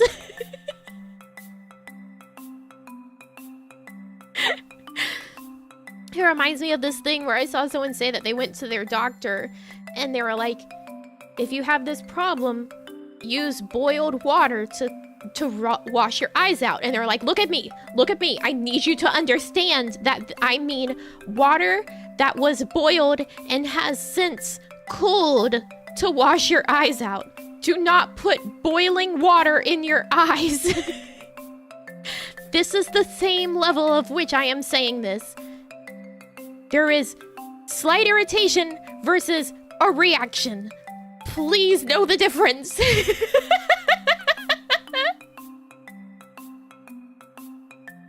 Please know the difference. You would think that this is common sense. You would, for the love of God, hope.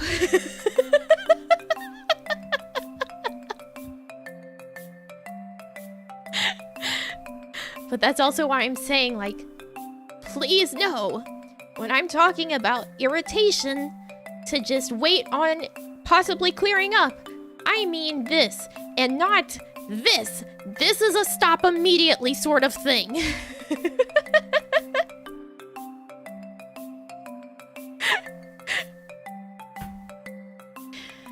I'm just gonna say it because I should. I don't want anyone to be like, Nami, you said to keep using this thing for 2 weeks, and my face is bleeding now. Don't do that. I didn't say that. Slight irritation. Wait and see if your skin gets used to it. If it's a major reaction, stop immediately. Okay? Okay?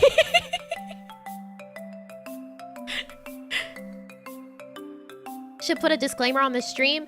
There's one in the description. It says, I'm not a dermatologist or a professional of any sort. I made sure to do that. I was like, I'm not, This is also in the entertainment category. Don't come for me. Don't come for me.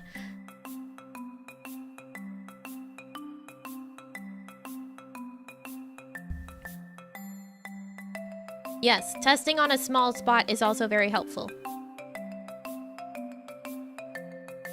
Just like dyeing your hair, you usually will do like a strand test to make sure you're not going to have your hair fall out from it. You can do a spot test with it.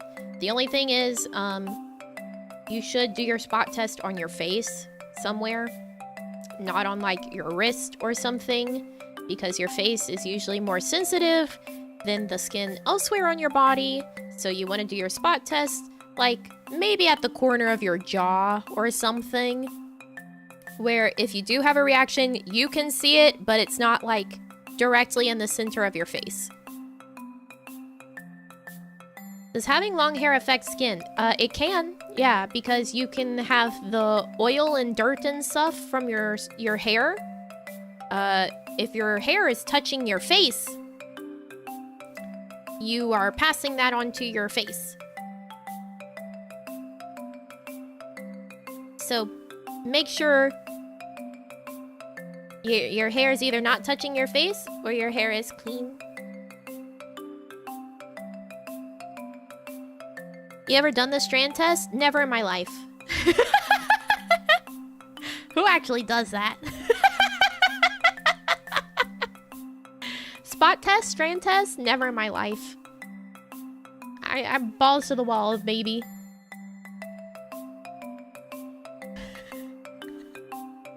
Don't follow my example. Do as I say, not as I do.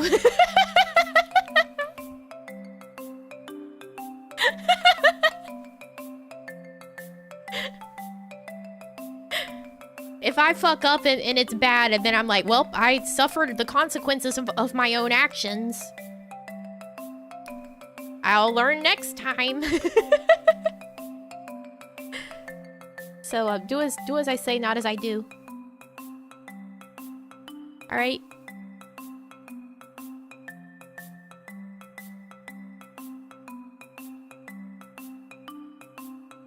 Knowledge on psoriasis and or red bumps on the scalp or behind the head.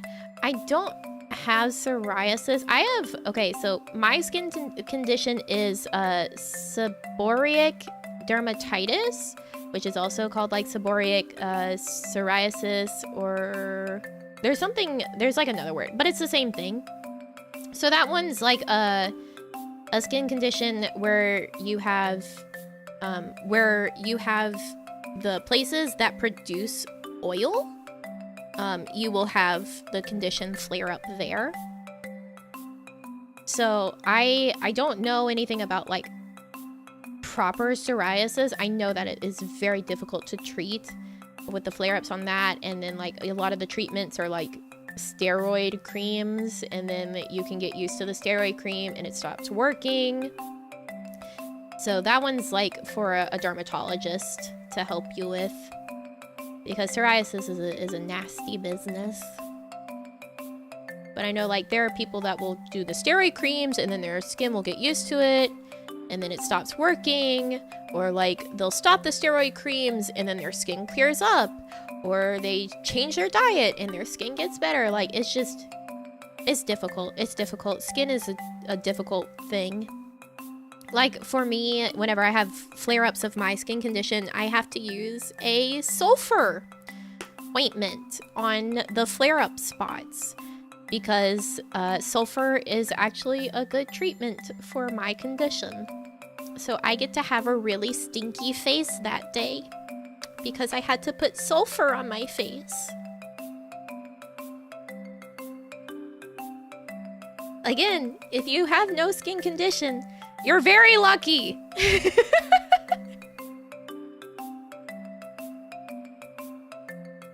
You're very lucky.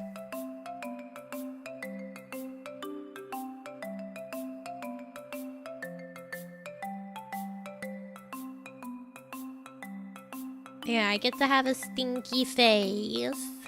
Stinky egg smelling face that day. A lot of people do grow up out of their acne, but some people have acne-prone skin for all their life. So, it's like a lot of people will have acne when they're growing up because hormones also affect your skin. So like any ladies who might be lurking or watching the VOD at any point, whenever your hormones change every month, you will probably have a breakout, and that's just how it goes. If that's how your skin reacts to hormones changing, no matter your skincare, it's probably gonna happen. But having a good skincare routine in the first place can help to minimize it. But some people really just have acne-prone skin and they'll have breakouts all their life.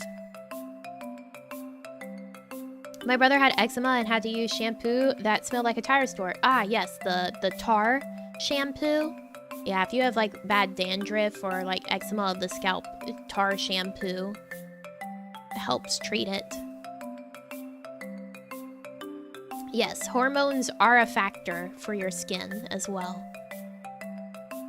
That's why skincare, while being a science, is also kind of an art to treat as well, because it's like there's so many factors that go into it that you kind of feel like it's esoteric sometimes. My arms always had a huge eczema problem during high school. Honestly, even after that, I didn't even notice, and it started fading away. Hey, that's lucky. Pine tar shampoo for scalp and it works well. Yeah. Unfortunately, not everyone can use really nice, smelly, flowery soaps and shampoos and things because they have problems they have to address.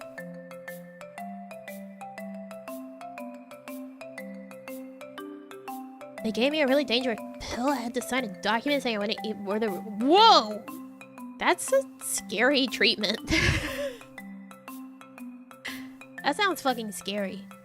But if it's like really bad cystic acne, I guess I can understand. Cystic acne can be really, really, really bad. And like some people, it's really painful too. Alright, so acid treatment, that's if you have like a different acid treatment. So like that would be like your hyaluronic acid. So there's that.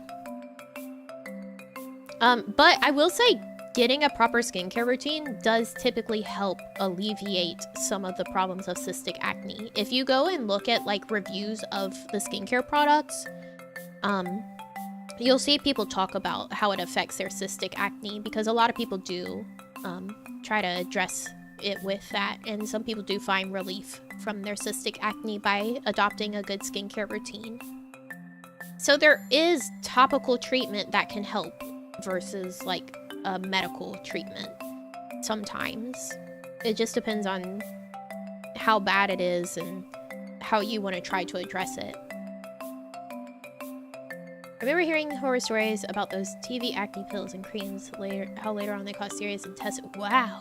I mean, that's a lot of things. We think like something is good for us, and then later on it's like, hey, this is killing people. It's like the fact that we used to have lead in paint all the time, even on children's toys. And then we found out, hey, there's lead poisoning that kills people. The magic of discovery.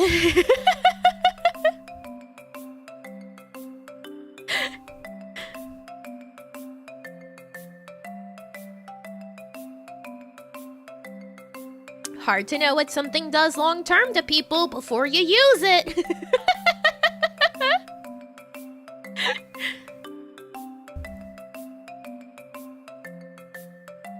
I have skin issues and had no real solution yet. Interestingly enough, permanent skin and joint problems mostly have emotional traumas as their root causes, pointed out by people themselves. That is interesting. But it is true, like, a lot of the cases with, like, if you have a skin condition, if you have a flare-up, it can be linked to stress, like, your emotions in terms of, like, if you're just, like, depressed lately, that can also cause a flare-up and stuff. Everything's connected in your body.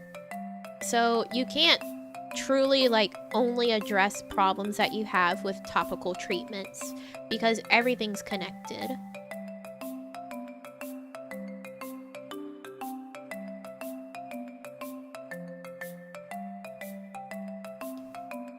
You're kind of just putting a band-aid on the problem, but to really, like, address a problem as deeply as you can, you have to address all the problems going on in your body. And sometimes that's too much. And sometimes I just want to put on a clay mask and pretend it's going to fix all my problems in my life.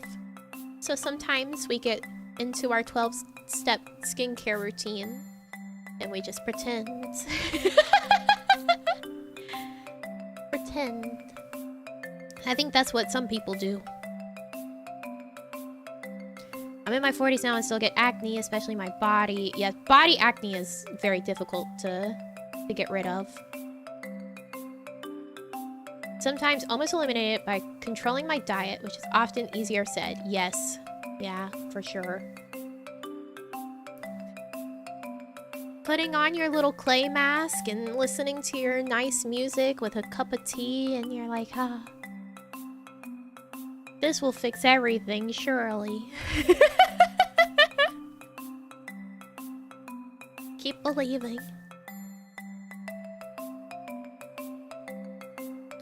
So, then next is your serums. Again, serums can be like hyaluronic acid serum, but that could also be your acid treatment. It can also be something like, I've gotten a serum before that had, its goal was to help repair your skin barrier, to help keep things out of your skin before they get in, instead of having to just treat them once they get in. So that would be like a serum that would go there. I don't know if I will buy that serum again because it was really smell bad. And I have niacinamide powder and the main active ingredient was niacinamide, so I just don't know if I want to go through the smell bad on that again. Sometimes we have to make these decisions for ourselves. It was unscented, but its natural smell was bad. So I didn't want to put more of it on my face. Again, spot treatments. That's like your salicylic acid. If you have a breakout and you want to use salicylic acid, you don't need to. Any other sort of like spot treatment that's just for one particular zone. So if you have something that's to help with like hyperpigmentation and you apply it only to the hyperpigmented spots, stuff like that. Hydrating serum. If you have a serum that's specifically for hydration, again, hyaluronic acid. If you have hyaluronic acid and you're like, it could fit here, and here, and here, it's just one. Pick one spot. Do it there. Don't do it 3 times, okay? This is just a really expanded list.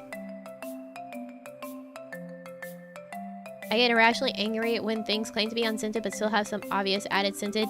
Some things will genuinely be unscented, but the ingredients themselves just have a natural scent.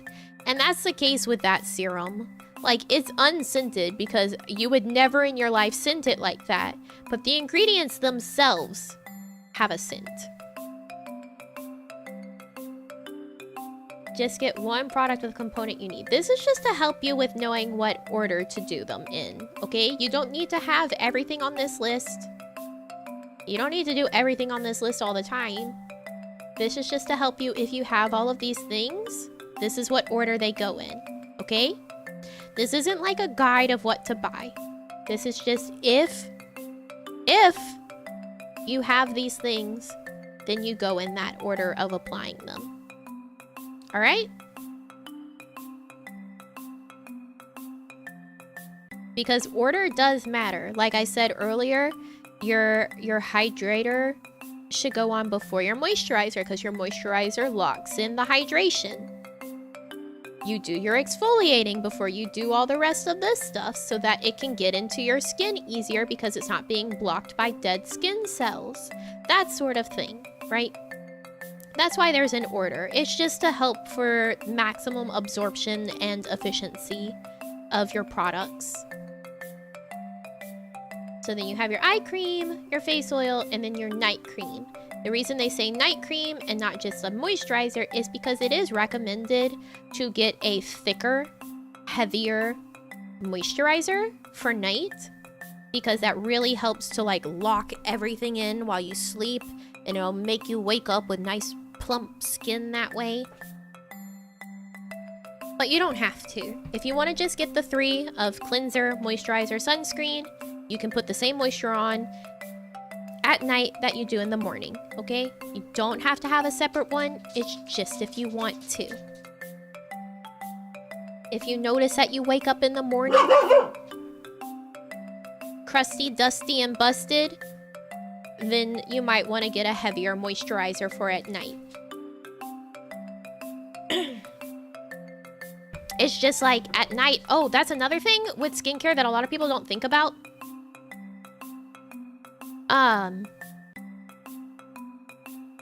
Lip balm. Get a nice lip balm. You also want to put that on at night. You'll probably wake up in the morning if you don't use a lip balm at night and you feel that your lips are crusty, dusty, and busted feeling, right? Get a lip balm. Put it on at night before you go to bed and you'll wake up with your lips feeling a lot better. If you put on like a nice thick lip balm at night as well, it can help with, like if you ever feel like your lips peel a lot, right? Don't get like a scrub. It won't help that much. You just want to make sure you actually keep putting a lip balm on it because the more moisture that you add to that peely lip, it's going to help that dead stuff peel off and be nice and smooth with the new stuff underneath without you actually having to like bite it off or forcibly scrub it off or anything of that sort. How much time before you go to bed should you do this so it does not get everywhere? It just depends. Depends. Like 15 to 30 minutes before bed. It's a really nice thing to kind of wind down your brain and your body as well. Like it helps get your body and brain ready to sleep. So if you actually start doing this consistently before bed, it can help your brain to calm down so that you fall asleep faster as well. I will say, with pimple patches, you want to put them on before any sort of other treatment, right? So a pimple patch is really nice to be putting on at night as well because you'll sleep, it'll do its stuff during the night, you'll wake up, take it off, and it'll help to diminish that pimple. Pimple patches really also only work on pimples that have come to the surface, so like a whitehead. You don't want to try to use them on blackheads, doesn't work. If it's under the surface, you're going to have to wait or use a warm compress to try to coax it to the surface. So put your pimple patch on after your exfoliator, but before any sort of moisturizer or serum or anything else that could make it not stick to the skin well. Because you want it to stick to the skin well. It's a little sticker. Thank you for the friendly advice. You've been very insightful. We'll go put a mask on now. Enjoy your mask. Thank you so much, Jub. Thank you. Thank you.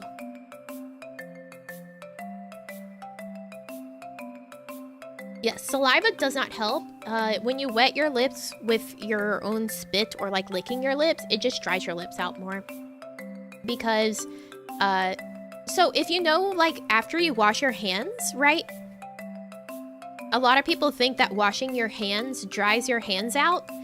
It's not actually washing your hands with the soap that like really dries your hands out. It's if you're not thorough in drying off your hands after you've washed them. If you leave the water on your hands or your hands are more damp after you finish washing it and you're not thoroughly drying it, it's the evaporation of the rest of that water that really dries your hands out. So there's that. Same thing with licking your lips. The evaporation of your saliva will dry your lips out even more. Because it like grabs the moisture that's there and takes it with it as well. Next time you wash your hands, make sure to dry them really thoroughly and you'll notice the difference. Promise you. Guaranteed. You will no longer think that washing your hands dries them out.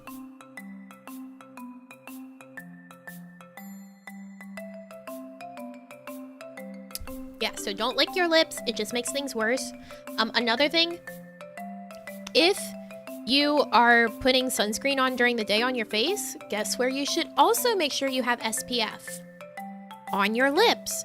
Find a lip balm that has SPF. They're out there. There's many of them. Make sure to protect your lips as well. That is also your skin. Hands and arms as well. Yeah, anything that's going to be exposed to the sun, you should try to protect. But a lot of people don't think about their lips.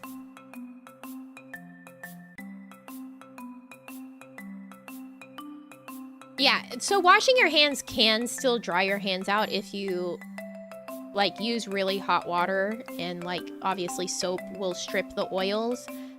But if you don't like do it constantly, which most people aren't going to do it enough to dry them out that badly because they're not a doctor or something, just make sure to really thoroughly dry your hands off after you wash it. And it'll help a lot with it feeling dry. I never thought of my lips. Yes, think about your lips. Use things on your lips. Don't let them be crusty. You guys know I love my lip products. I have 5 different lip balms in front of me right now.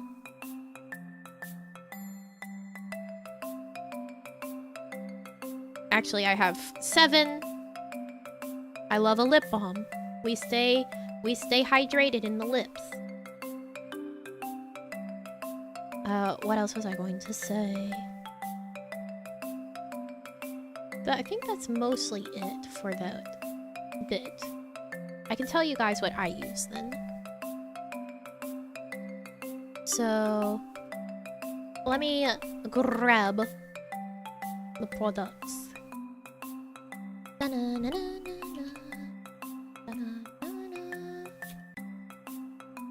then I'll type up a list.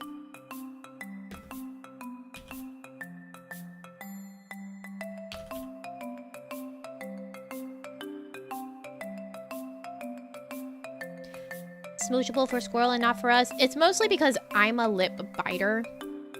I bite and I'll rip the skin off my lip if I feel that it's peeling. So I do it to keep me from destroying myself.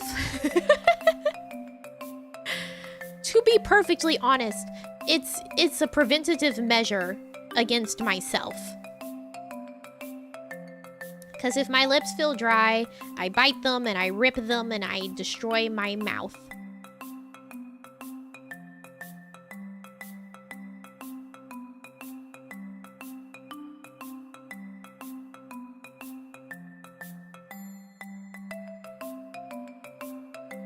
Yes, it does make your lips bleed.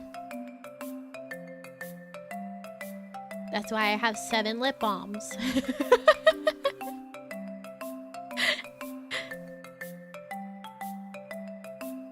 No, it's not for smooching. It's to keep me from being like, uh-oh, I made my lips bleed again.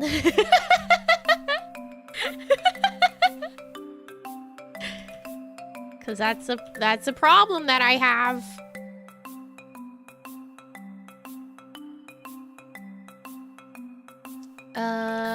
That's the brand Starface. I know my own failings. I used to be really bad about picking my skin as well, and that's part of why I used to wear makeup more often, is whenever I would have makeup on, it would stop me from picking at my skin. So, pimple patches are another thing that helps you from picking at your skin if you're a picker. That's why I highly recommend them as well. Don't pick your skin. Put a little sticker on it instead. Then you can't pick at it. Then you can't pick at it.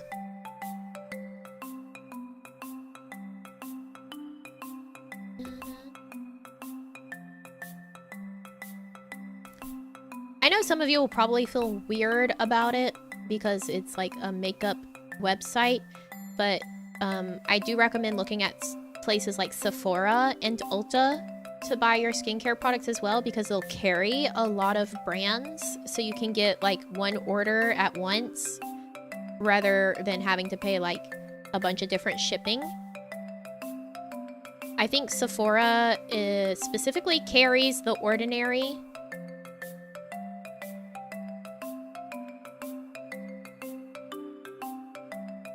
got stuff for the fellas? Of course. Of course.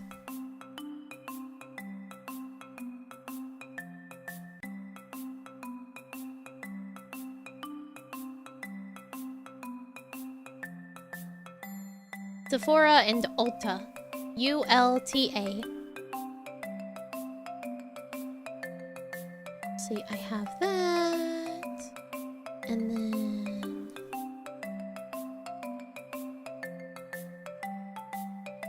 Cinnamide. Staff are gonna think I went into the wrong building. No, no, no. There's lots of guys that work at Sephora's and Ulta's. There's guys that wear makeup too.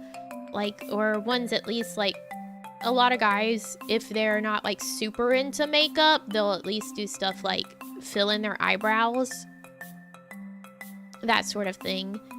Nobody's gonna judge you for going into a makeup store to get skincare because they carry skincare.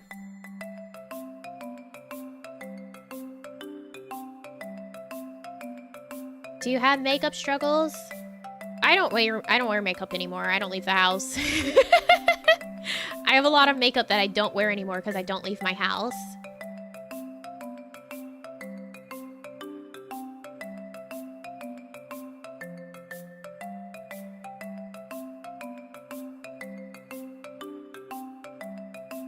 There are guys that go through my work that wear makeup? Hell yeah.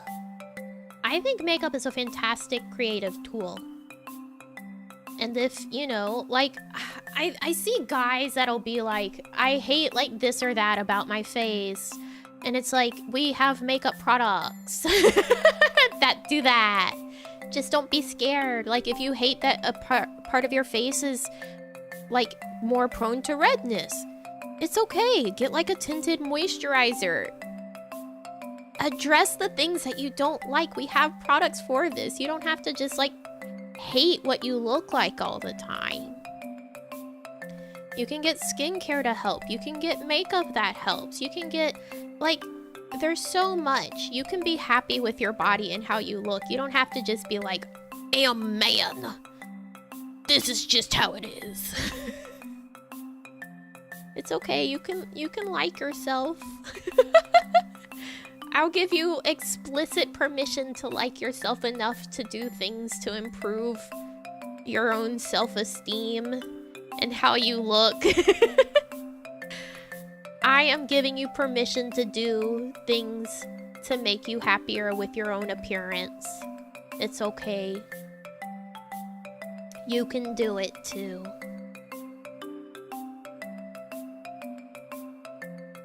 It's alright.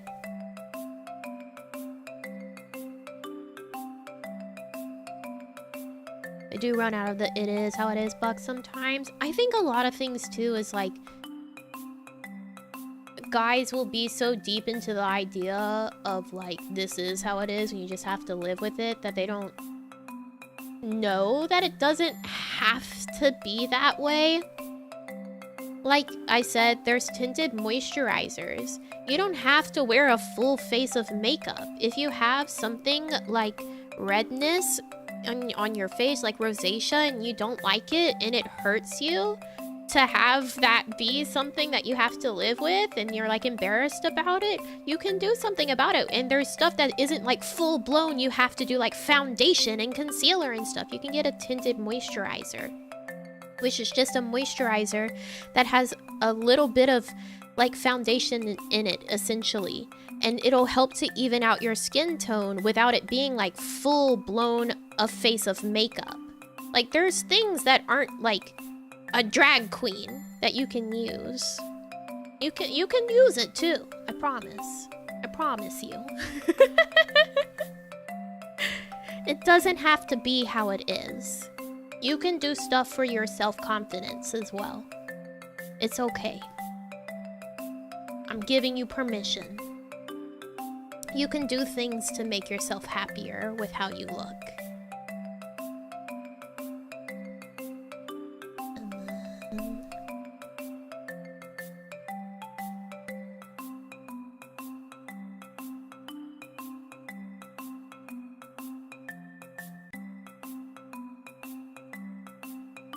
Yeah, there's tons of makeup that you can use that's not like super obvious. You can use this or that. You don't have to like be full blown. It's all right. You can do it. I believe in you. You can do things.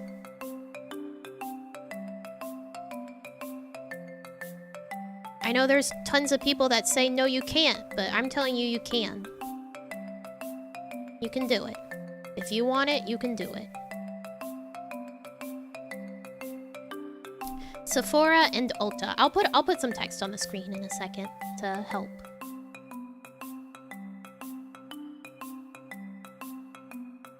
And if you have something like a breakout and you don't want to wear a pimple patch like during the day, some of them are kind of cute, okay? I'll tell you the brand that I get mine from whenever I have a breakout, and they have cute ones. But I don't know, maybe you don't want to be cute, and that's fine. But you can get some concealer for those days as well. And you can just pop it on top of that, and it'll help diminish the redness and the visibility of the breakout. So you're not as tempted to pick at it, and you're not thinking like someone's looking at it all day, stuff like that. You can do it. It doesn't have to be like some full-blown thing of like, put me on the stage and call me Ursula.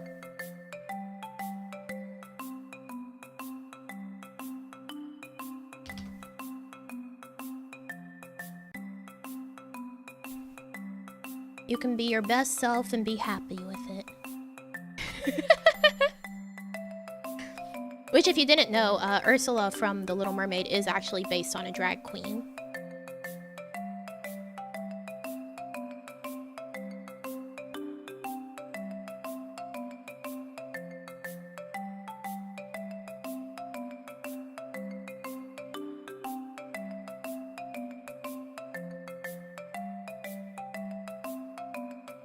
Yes, Ursula from The Little Mermaid is based on a drag queen. A specific one, too. Oh, who was it? Ursula. Drag queen. Yes, Divine! That's who it is. Here, I'll show you guys a picture.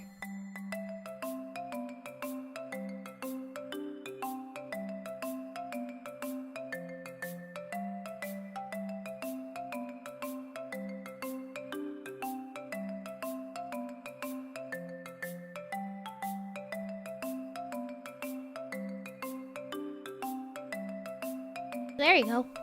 There's Ursula and the drag queen she was based on.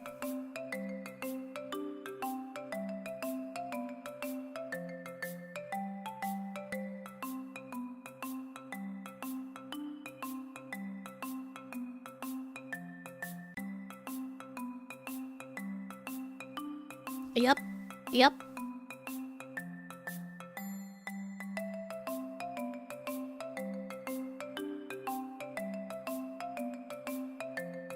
That's just a fun fact.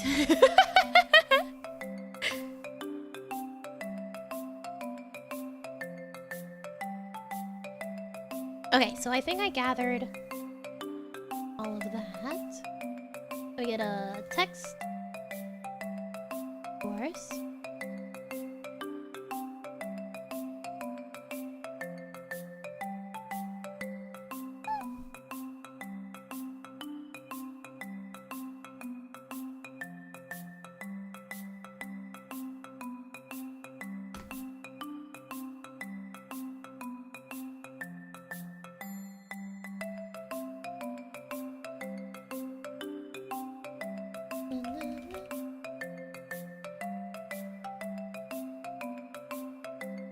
Products I use. Let's gross. For my cleanser, I use Pharmacy Beauty Clean B. It is a gentle water-based cleanser that has honey and hyaluronic acid, and you can get it at Sephora. Again, look at these things, judge if you would actually could use them for yourself based on what they are. I'm just gonna tell you what I have and where you can get it. Don't go out and buy the exact same things just because I use it. It works for me, may not work for you. My morning moisturizer is from the Ordinary. And it is the natural moisturizing factors. I can type, oh my god, plus HA. That one you can get at Sephora. I don't recall if the Ordinary is also being sold at Ulta right now. Is it? You might have to double check. This has such a fucking long name.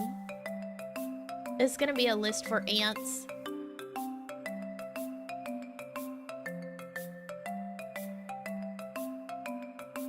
Ulta? And then also from Ulta, I use the... Not Ulta, also from the Ordinary. Hello, brain. Niacinamide powder. So this is the 7 lip balms. I'll tell you the one place that I get my lip balms. So the Ordinary you can also get directly from their website. Not all of the products will be available at the Sephora and Ulta. So also check their website. And then, like I said, their website has the nice regimen builder.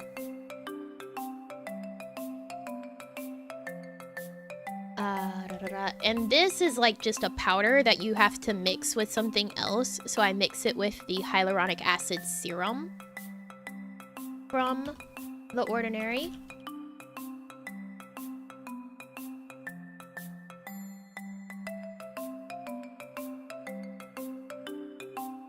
Hyaluronic acid. Is that the one that I use? Plus B5. Let me check. Double check.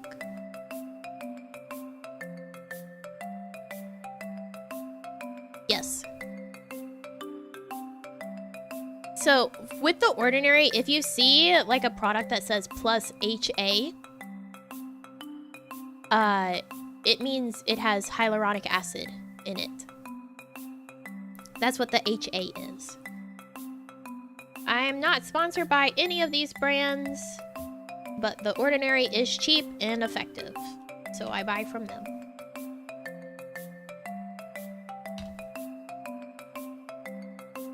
And then for my exfoliator, I was using lactic acid from the Ordinary, but I ran out.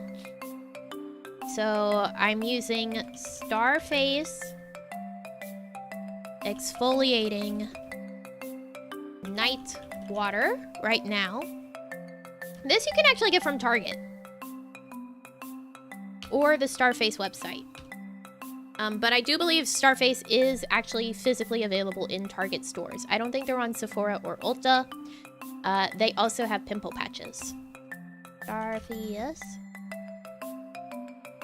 What do they call theirs? Just pimple patches. Okay. But they're cute and they're stars. That's why they're called Starface, because that's like their flagship product is the pimple patches, and they have stars that are in yellow or multiple colors. So it's actually kind of a cute one that you don't feel as bad like wearing if you have to go somewhere with it on. They actually have done collabs, and right now I have some Hello Kitty ones from their collab with Hello Kitty.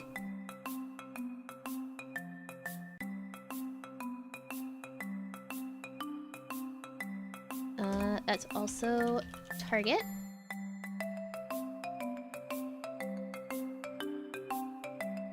Yes, if you are a picker, invest in some pimple patches. You won't regret it. So, I was using Slow Recipe Plum Plump Hyaluronic cream as my night moisturizer, but I ran out, so I'm not using it. But it is a very good product, so I do recommend it. However, it's quite expensive. It's $40 for the initial jar, and then you get a glass jar, and then there's refill pods that go in it, so you just take it out whenever, like, there's a plastic bag that you take out and then throw away instead of throwing the whole ass glass jar away, which I really, really like because that's a problem. And then the refill pods are only $33, but it's still a pricier moisturizer. They are not the ones that have spiky bits. No, they aren't ones that, like, pierce the pimple. No, there's no cinema roll ones. They did have Cookie Monster ones, and I think SpongeBob and Patrick ones at some point, but they don't always have the collabs available. But the stars are always available. If you go to, like, your Target or Walmart or CVS or wherever, probably Sephora and Ulta too, you can get clear pimple patches if you don't want to have fun with stars. No, the one that broke was my bottle of hyaluronic acid serum.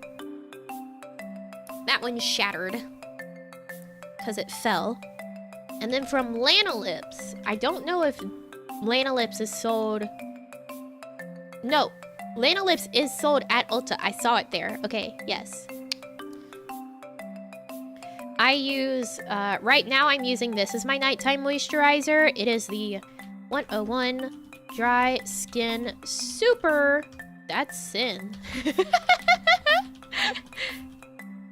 Dry Skin Super Cream. It is a really, like, thick moisturizer. That's why I use it at night. Yeah. So if you're just starting, like, from scratch, you can get one moisturizer and use it during the morning and at night. I would get a thinner one to start with rather than going immediately for a thick one that's best for at night. Start with a thinner one, start with your morning moisturizer. Use it in the morning and at night. And then if you want to get a thicker one because you feel like you still need a thicker, like, occlusive layer at night while you sleep to help keep all that moisture in, then you can get a nighttime moisturizer. But it is fine to use the same one morning and night. And then for lip balm, this lip balm does not have SPF. I will warn you of that. However, it is extraordinarily hydrating. It is the best lip balm I have ever used.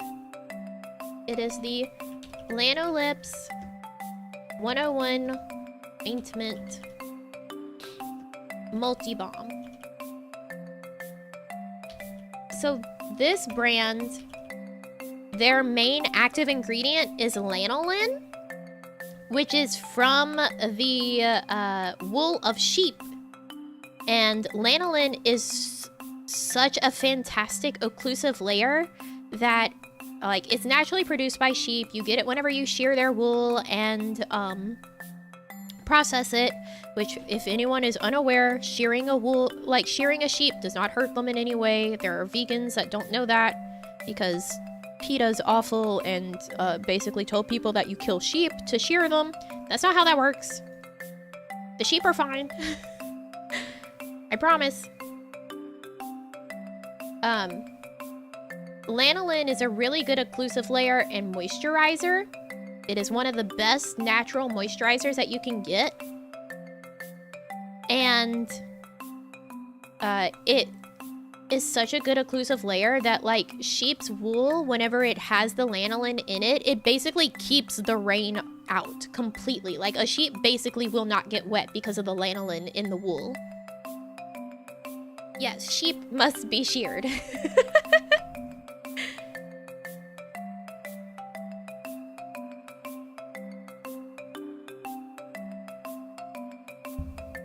So these are the products I use. I don't use all of these at the moment, like I said, but these are the ones that I use, and they work for me. More because I don't like animals being exploited. There's people that deadass believe that wool is not vegan. This is not a lie. There are dead-ass people that believe wool is not vegan because they think that you have to kill sheep to get it. I've seen it in the comments of YouTube videos in just like the last 2 weeks. Please, no. It is a real thing. What does this kind of setup run you? Oh god, you don't want to know. That's why I said you don't need all of this. I'll put the prices of it all. So my cleanser is $28. The moisturizer from The Ordinary is like $11. The niacinamide is... Some of these have like 0.80. I'm just gonna round them up. $6. This is... I have the big bottle. It is $14. So the thing is, right, I have some of these, like The Ordinary, the hyaluronic acid serum.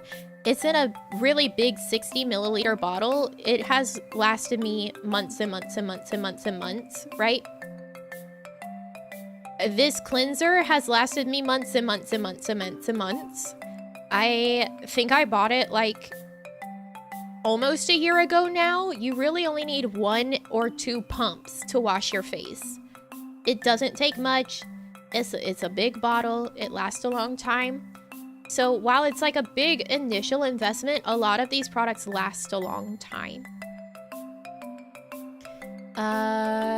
This exfoliating night water is $12. The pimple patches. Stuff has expiration dates too, don't they? It depends. Technically, some of them do. Some of them you actually should be concerned about. So like the Glow Recipe one, it's in a jar. You don't want to have that for too terribly long if you're not making sure your hands are clean. Oh my god, please, when you do your skincare, make sure your hands are washed first. Don't do it with like gross, grody hands. Kind of defeats the purpose. So, like when you reach into a jar, you're putting like your fingers in it and stuff. And that can make it pick up bacteria even if you're really careful with like washing your hands. Yeah, or you can use like a spoon or something, but it can make it like decrease the longevity, like, so you actually should pay attention to it. Some of them have expirations because of the way that some ingredients may break down. I believe whenever they have expirations, like the skincare ingredients or the skincare products have expirations, like makeup products have expirations printed on them. It's a little jar that has the lid being taken off, right? That's what it looks like. It's not a date. And then it'll say like 3M.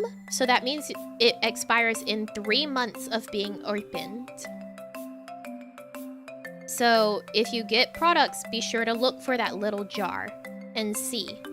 Because some of them will be like 3M or it'll be like 12M. So M is for months. Check it whenever you get your stuff. That'll tell you what the actual expiration date is. Have I ever abided by those? No.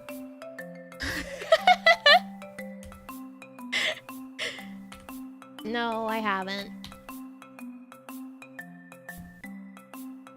But they have them.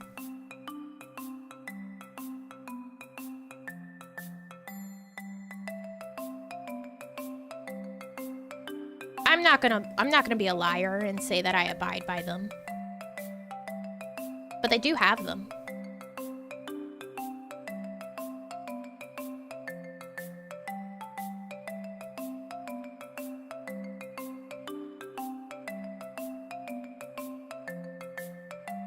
Alright, so that's what all of these cost. I did not buy all of them at once.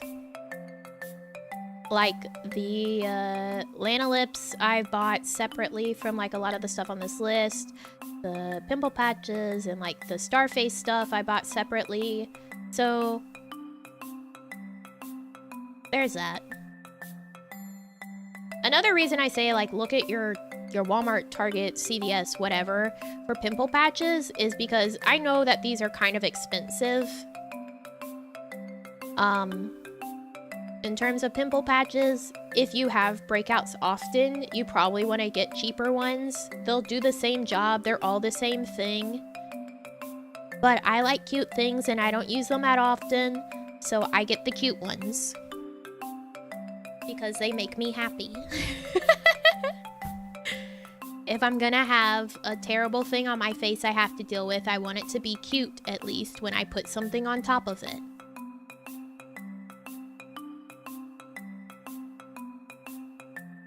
Yeah, they only, like, start to lose effectiveness first. It's not, like, gonna kill you if you use a skincare product that's, like, a little expired. I pay good money for these things. I'm gonna use them until they run out, personally. As you can see. I pay good money for them. Located at Sephora in my city, which is nice. Nice! Yeah, there are going to be some things on Sephora, or like with Sephora and Ulta, that you can only get on their websites. So your mileage may vary with whatever your Sephora or Ulta has in stock in the store for skincare, but you should still be able to get some pretty good things there.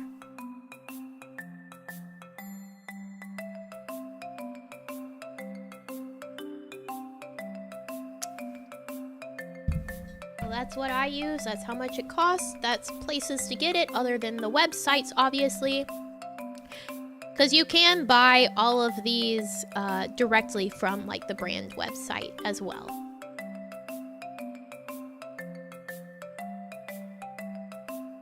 But again, this is for my face and my skin. Your mileage may vary if you decide to try these products. Have you heard of a soap brand called Dr. Bronner's? I just learned of them yesterday. I don't use, like, normal body soap that isn't from actual artisan cold process soap makers. That's where I get my soap for my body. I get it from small artists that make cold process soap and sell it. So I don't know anything about body soap other than getting it from a good place that makes it with good things from artisans. Because getting good soap actually is not that expensive if you go get it from, like, a small business that makes soap. Obviously, it's going to be more expensive than, like, an Irish Spring bar, but it's not that expensive for how long, like, nice soap lasts and the nice ingredients that are in it, because they usually have really nice oils and stuff that helps keep your skin, like, nice and hydrated, stuff like that. Like, it's worth it to invest in things for yourself. You can take care of yourself. You can spend a little bit more money on yourself. I'll give you permission for that one, too. You can do good self-care. And I'll say, as well, self-care is not always like, oh, a little treat for me. I'll do a face mask and relax. Like, sometimes self-care is acknowledging that you need to get off your ass and do your fucking laundry that's piled up and wash your dishes. Self-care is also the hard things. Okay? Self-care is also the hard things. It's everything that goes into actually making sure that you're well and you're taken care of. And sometimes that is also getting off your ass and being responsible for your environment, for yourself. So when you do your self-care day, do your dishes with your face mask on.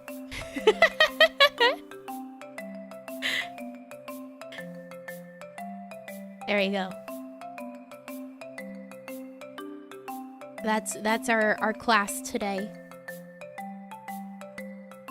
I'm obviously not a skincare expert. I don't know very much about retinols and retinoids because they're anti-aging stuff and I don't care because my mom still looks like she's 20-something and she's about to be 50 in the next, like, year or two.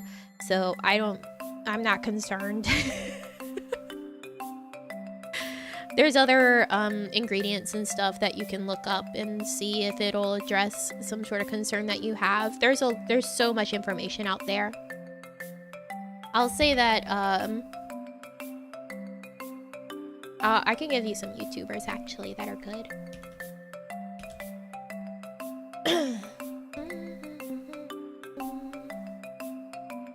And then, oh, what's his name? Oh, I forgot to tell you what sunscreen I use.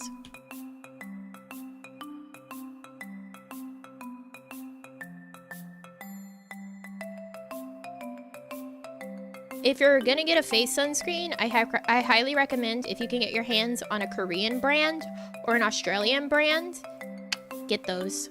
They're better. Australian sunscreens, they're tough shit, man. However, because of the way that the US specifically defines what it can be sold and marketed as a sunscreen, sometimes it's difficult to get like imported sunscreens like that in the US, but if you're other places, you might be better off getting that. So Australian sunscreens are really good because the sun is the devil in Australia. And then Korean sunscreens are really good because Korea really cares about skincare, like a lot. Like a lot. Sorry. Korean brand will be really good too.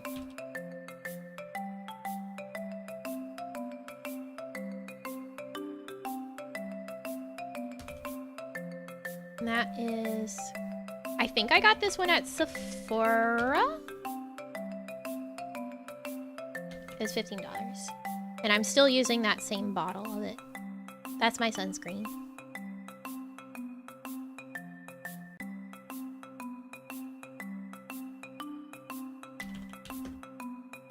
Be done by... Yeah.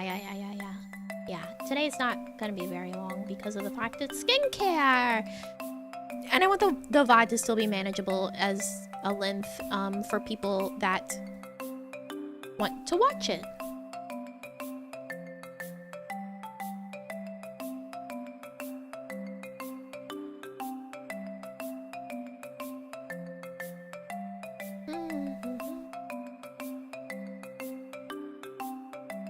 Merry Christmas, Nami. Hope you have a wonderful time with your family and have a great Christmas. And a little present from me to you. Oh, thank you, KB. Thank you. And a big mwah. Our Aka hero. I hope you guys have a wonderful Christmas and treat yourself well and explore things with skincare and whatever else to make yourselves feel better with yourself and take care of yourself.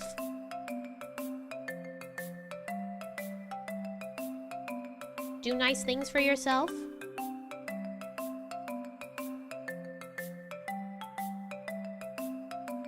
Okay. So I'm gonna give you two skincare YouTubers that are men. Okay? So you can watch a guy tell you what he likes to use.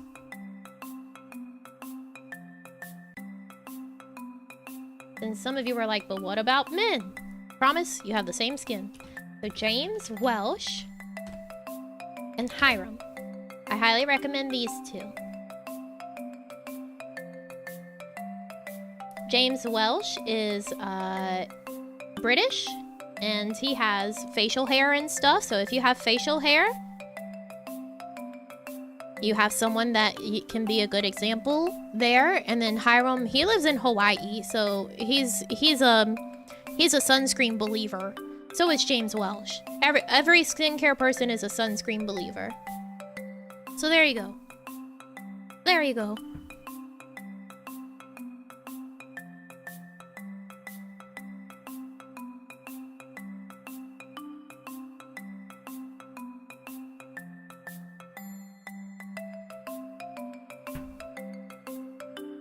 Men have skin too. It's true. It's true.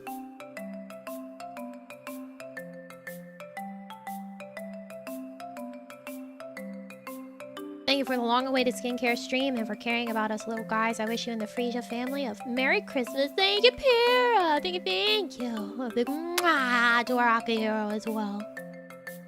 Maybe treat yourselves to a nice beginning 3-step skincare routine for Christmas as well. Now, it's only someone would make a sunscreen that doesn't leave me feeling icky. I like my Innisfree one. I like it a lot. It does have that sunscreen smell. It's not like a coconut smell, but it is, you know, like how sunscreens have a smell. Because it is meant for the face, it absorbs well. It's not like gross and sticky feeling. It's good. I like my sunscreen.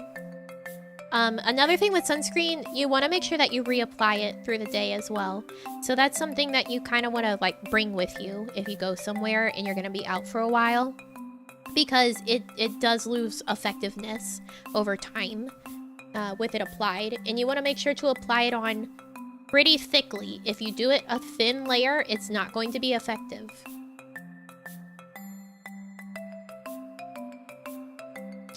I will say the only thing with this sunscreen, if you have a darker skin tone, I don't know if it's great for that. You might have to look that up on this particular sunscreen because there are some sunscreens that will cause a white cast on darker skin tones, and I don't want you looking ashy. So look it up first before you buy it. Look up any sunscreen that you're looking at buying if you have a darker skin tone. Make sure it's not gonna make you ashy, because nobody wants that. We want you looking your best and not like you're from the crypt. No walking around looking dead, okay?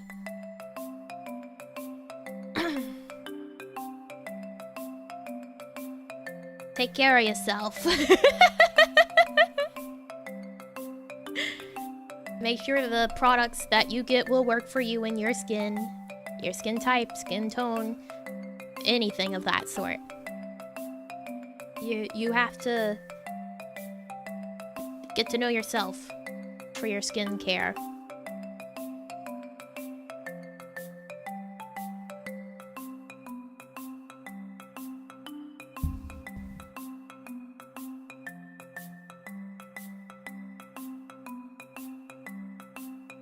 My weird tan lines. Some people are into that. Some people like tan lines. The Baharojis use helmets. No one's gonna see our wonderful skin. It's for you. It's to treat yourself to nice skin. I'll tweet what I get. Hell yeah. Are you? I mean, tan lines are okay. I don't have like a thing for them, but like I'm not like, ew, tan lines, you know? Like I'm neutral on it. I'm neutral on tan lines. They're alright.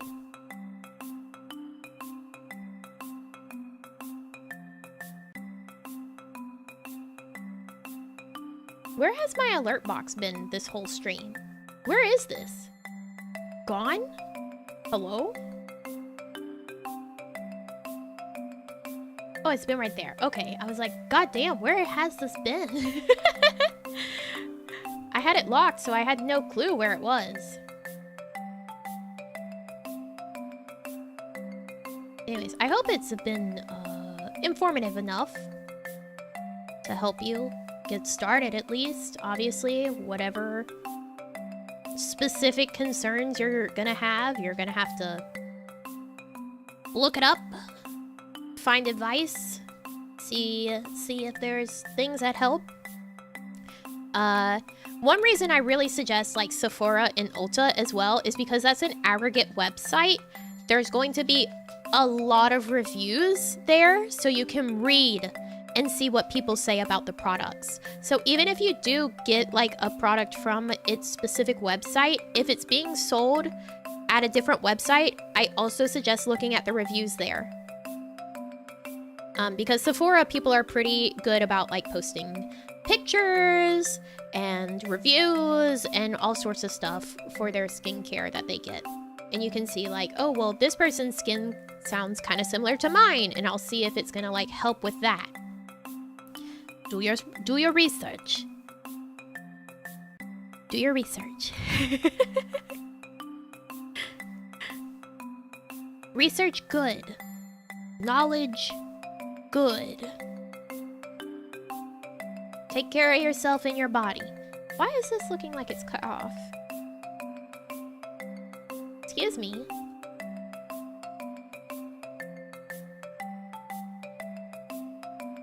Where did that go? Why is this part... Why is it cut off? For the ordinary, why is it now cut off?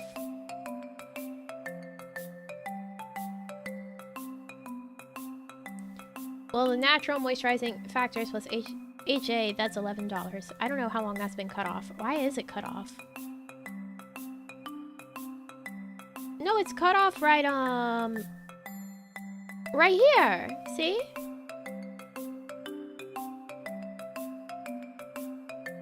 What the fuck? I'm a professional. A professional?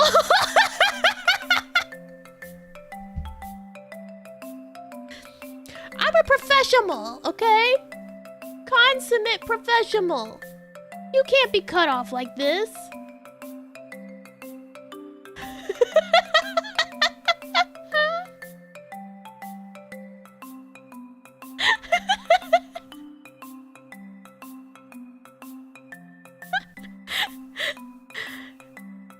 I'm glad my mouth fucks everything up for me so that it can make things even funnier.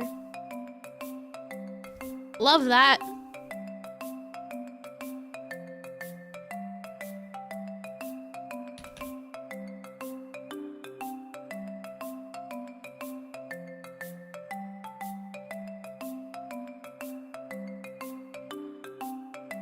Why are we saying huh and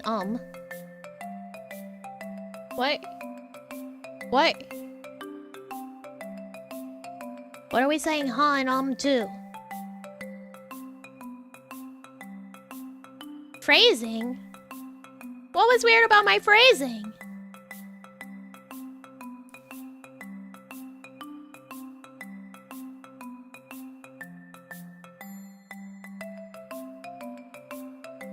Alright. Okay, sure, yeah, whatever. We'll move on. We'll move on with our lives.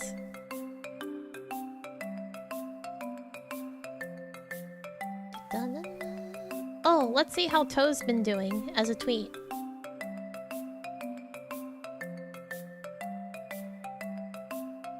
I forgot that I tweeted Toe at the beginning of the stream.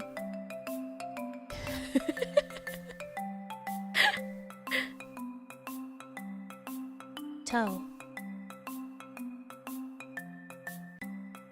Let's see, it's got 485 views and only 31 likes. Yeah, that makes sense. It's just the word toe.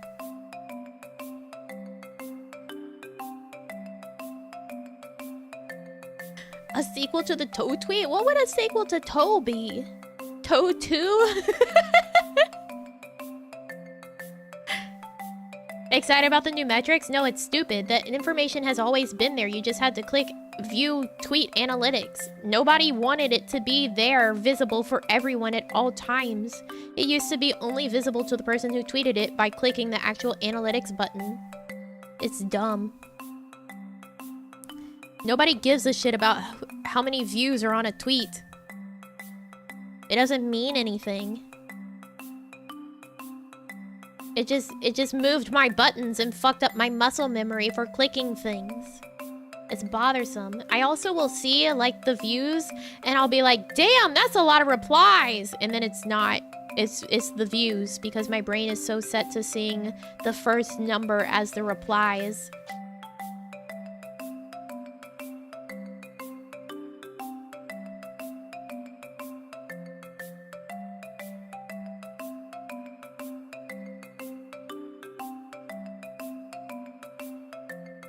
Being able to stroke his ego? What's like ego stroking about seeing that a bunch of people saw your tweet and nobody like engaged with it? Because I can guarantee the same thing happens to him. People see his tweet and don't give a shit.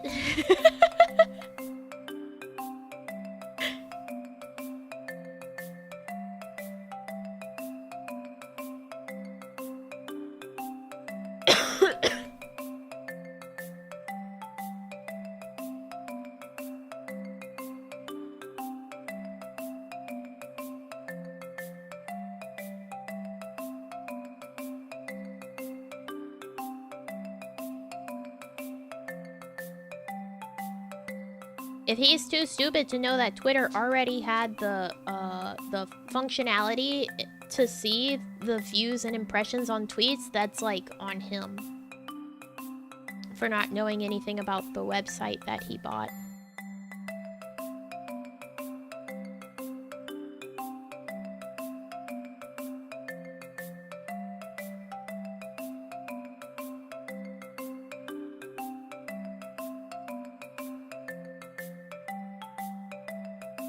Yeah, I don't get why he would put it on the left. Like, why would you fucking do that? Why would you move everything?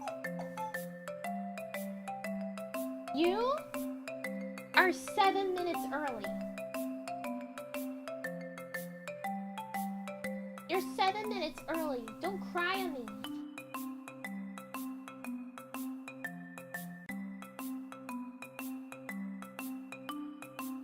He's resigning? I doubt it. He did a poll that was like, should I step down? I will abide by the results. And then the poll was like wildly yes. And he was like, no, never mind. Actually, we're going to make it so that only Twitter Blue users can vote in polls that have anything to do with policy changes. So he didn't even actually abide by the results. He just wanted to stroke his ego and hope that people would actually say no.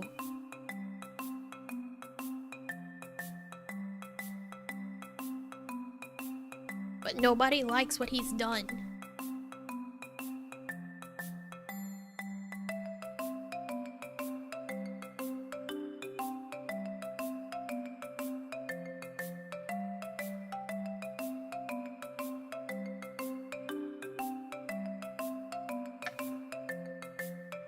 No possible second stream today? No gaming monkey before your Christmas break? No, because people are probably gonna be in my house soon-ish. Like, my sister and her boyfriend has been here. And then my stepdad's home today. Like, it's a busy house. What with the fact that we have so many people that we do a 4-part Christmas.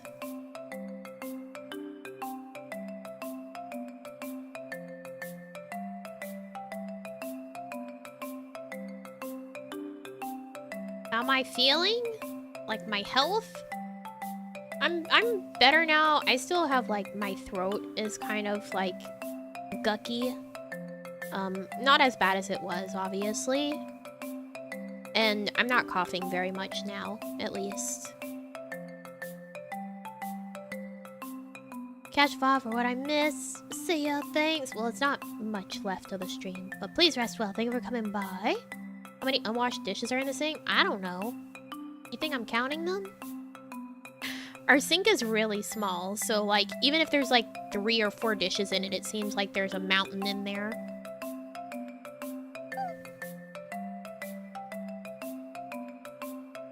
Hope Aunt Edith has a Christmas break. I hope Aunt Edith dies.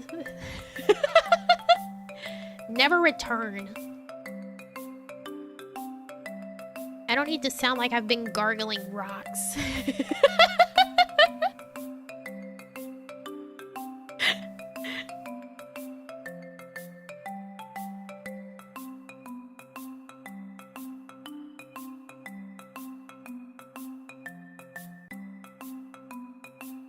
Can you still do the voice? No!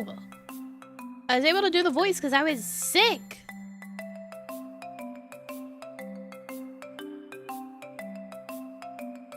But Aunt Edith told us she loves us, so. What daycare are you dropping us off today? Oh, I don't know. Who's on? Reina? Or Nene? Is Reina sleeping?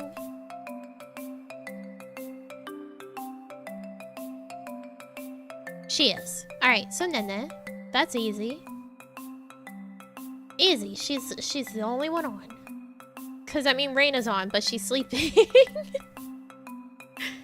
She's getting ready? Did she tweet?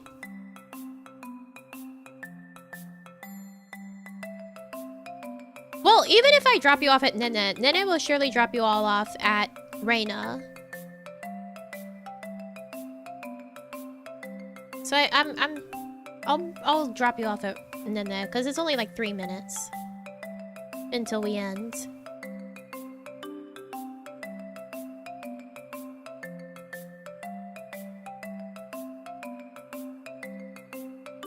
Wait, is Nene ending?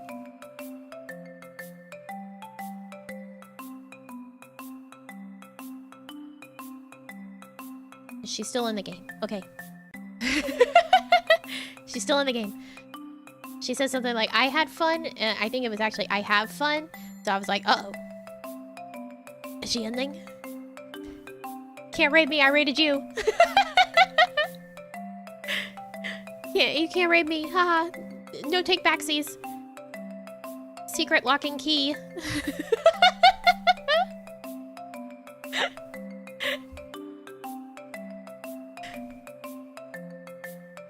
It's got a break at work. I hope you have a good break. Have a great time, okay? Enjoy your time with the family. I'm sure I might. I'm sure I might. My mom apparently bought a box wine yesterday that's like 4 bottles worth. It doesn't seem like it will be too bad. The box looks kind of fancy. It's not like Freesia, so there's that at least.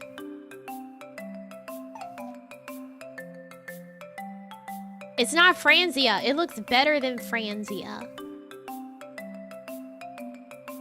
It's like a nice, sleek, like matte black box. Got room for the eggnog. I still have Kraken left over from last year, and then I have my Myers that I've used for hot butter rum. Is that the name again?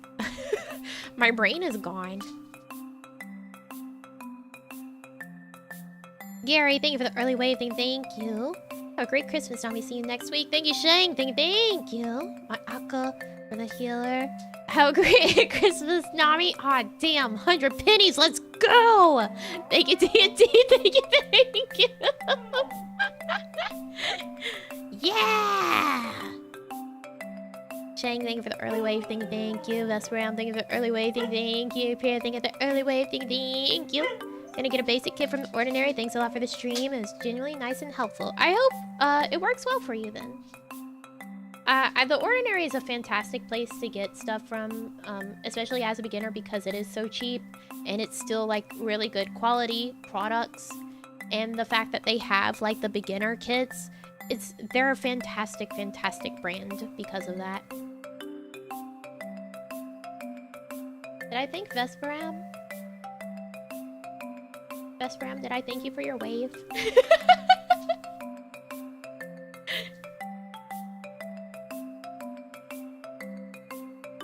My brain is garbage.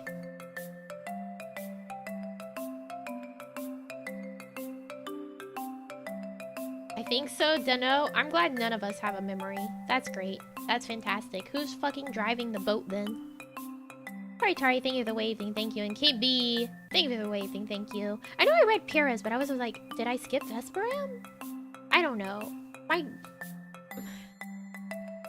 don't have a brain. I don't have a brain. I had to use all my brain already, clearly. Bubba, thank you for the wave. Thank you.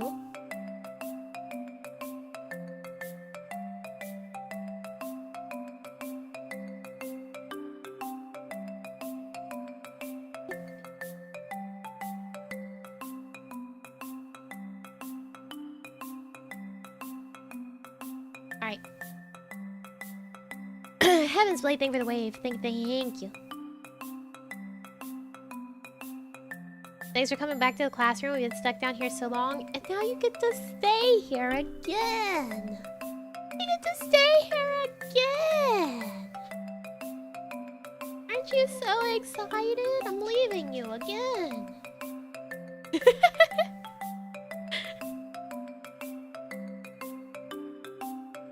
thanks for coming to the stream today. I hope it was helpful and that you prosper from having skincare knowledge and take care of yourself and do nice things for yourself. And if you want to tweet about like what skincare products you get or if it helps you later on, you can. You can put it in the hashtag. I'll look at it and be like, hell yeah. Nice. Self-improvement of your face. Let's go. I know some people have a bad reaction to the word self-improvement. I mean your face. And your skin. And how you take care of yourself. Don't start shit. Alright. Go have one with Nene and Bloodborne. Drink water. Use skincare products. I'll see you after Christmas. Please have a nice Christmas. If you don't have a happy one, at least have one that doesn't make you upset. That's all we can hope for sometimes. I'll see you guys next time. Hopefully I'll actually be able to play more Triple Triad next stream. I'm begging, I'm pleading, I need to play my game. I was robbed this week.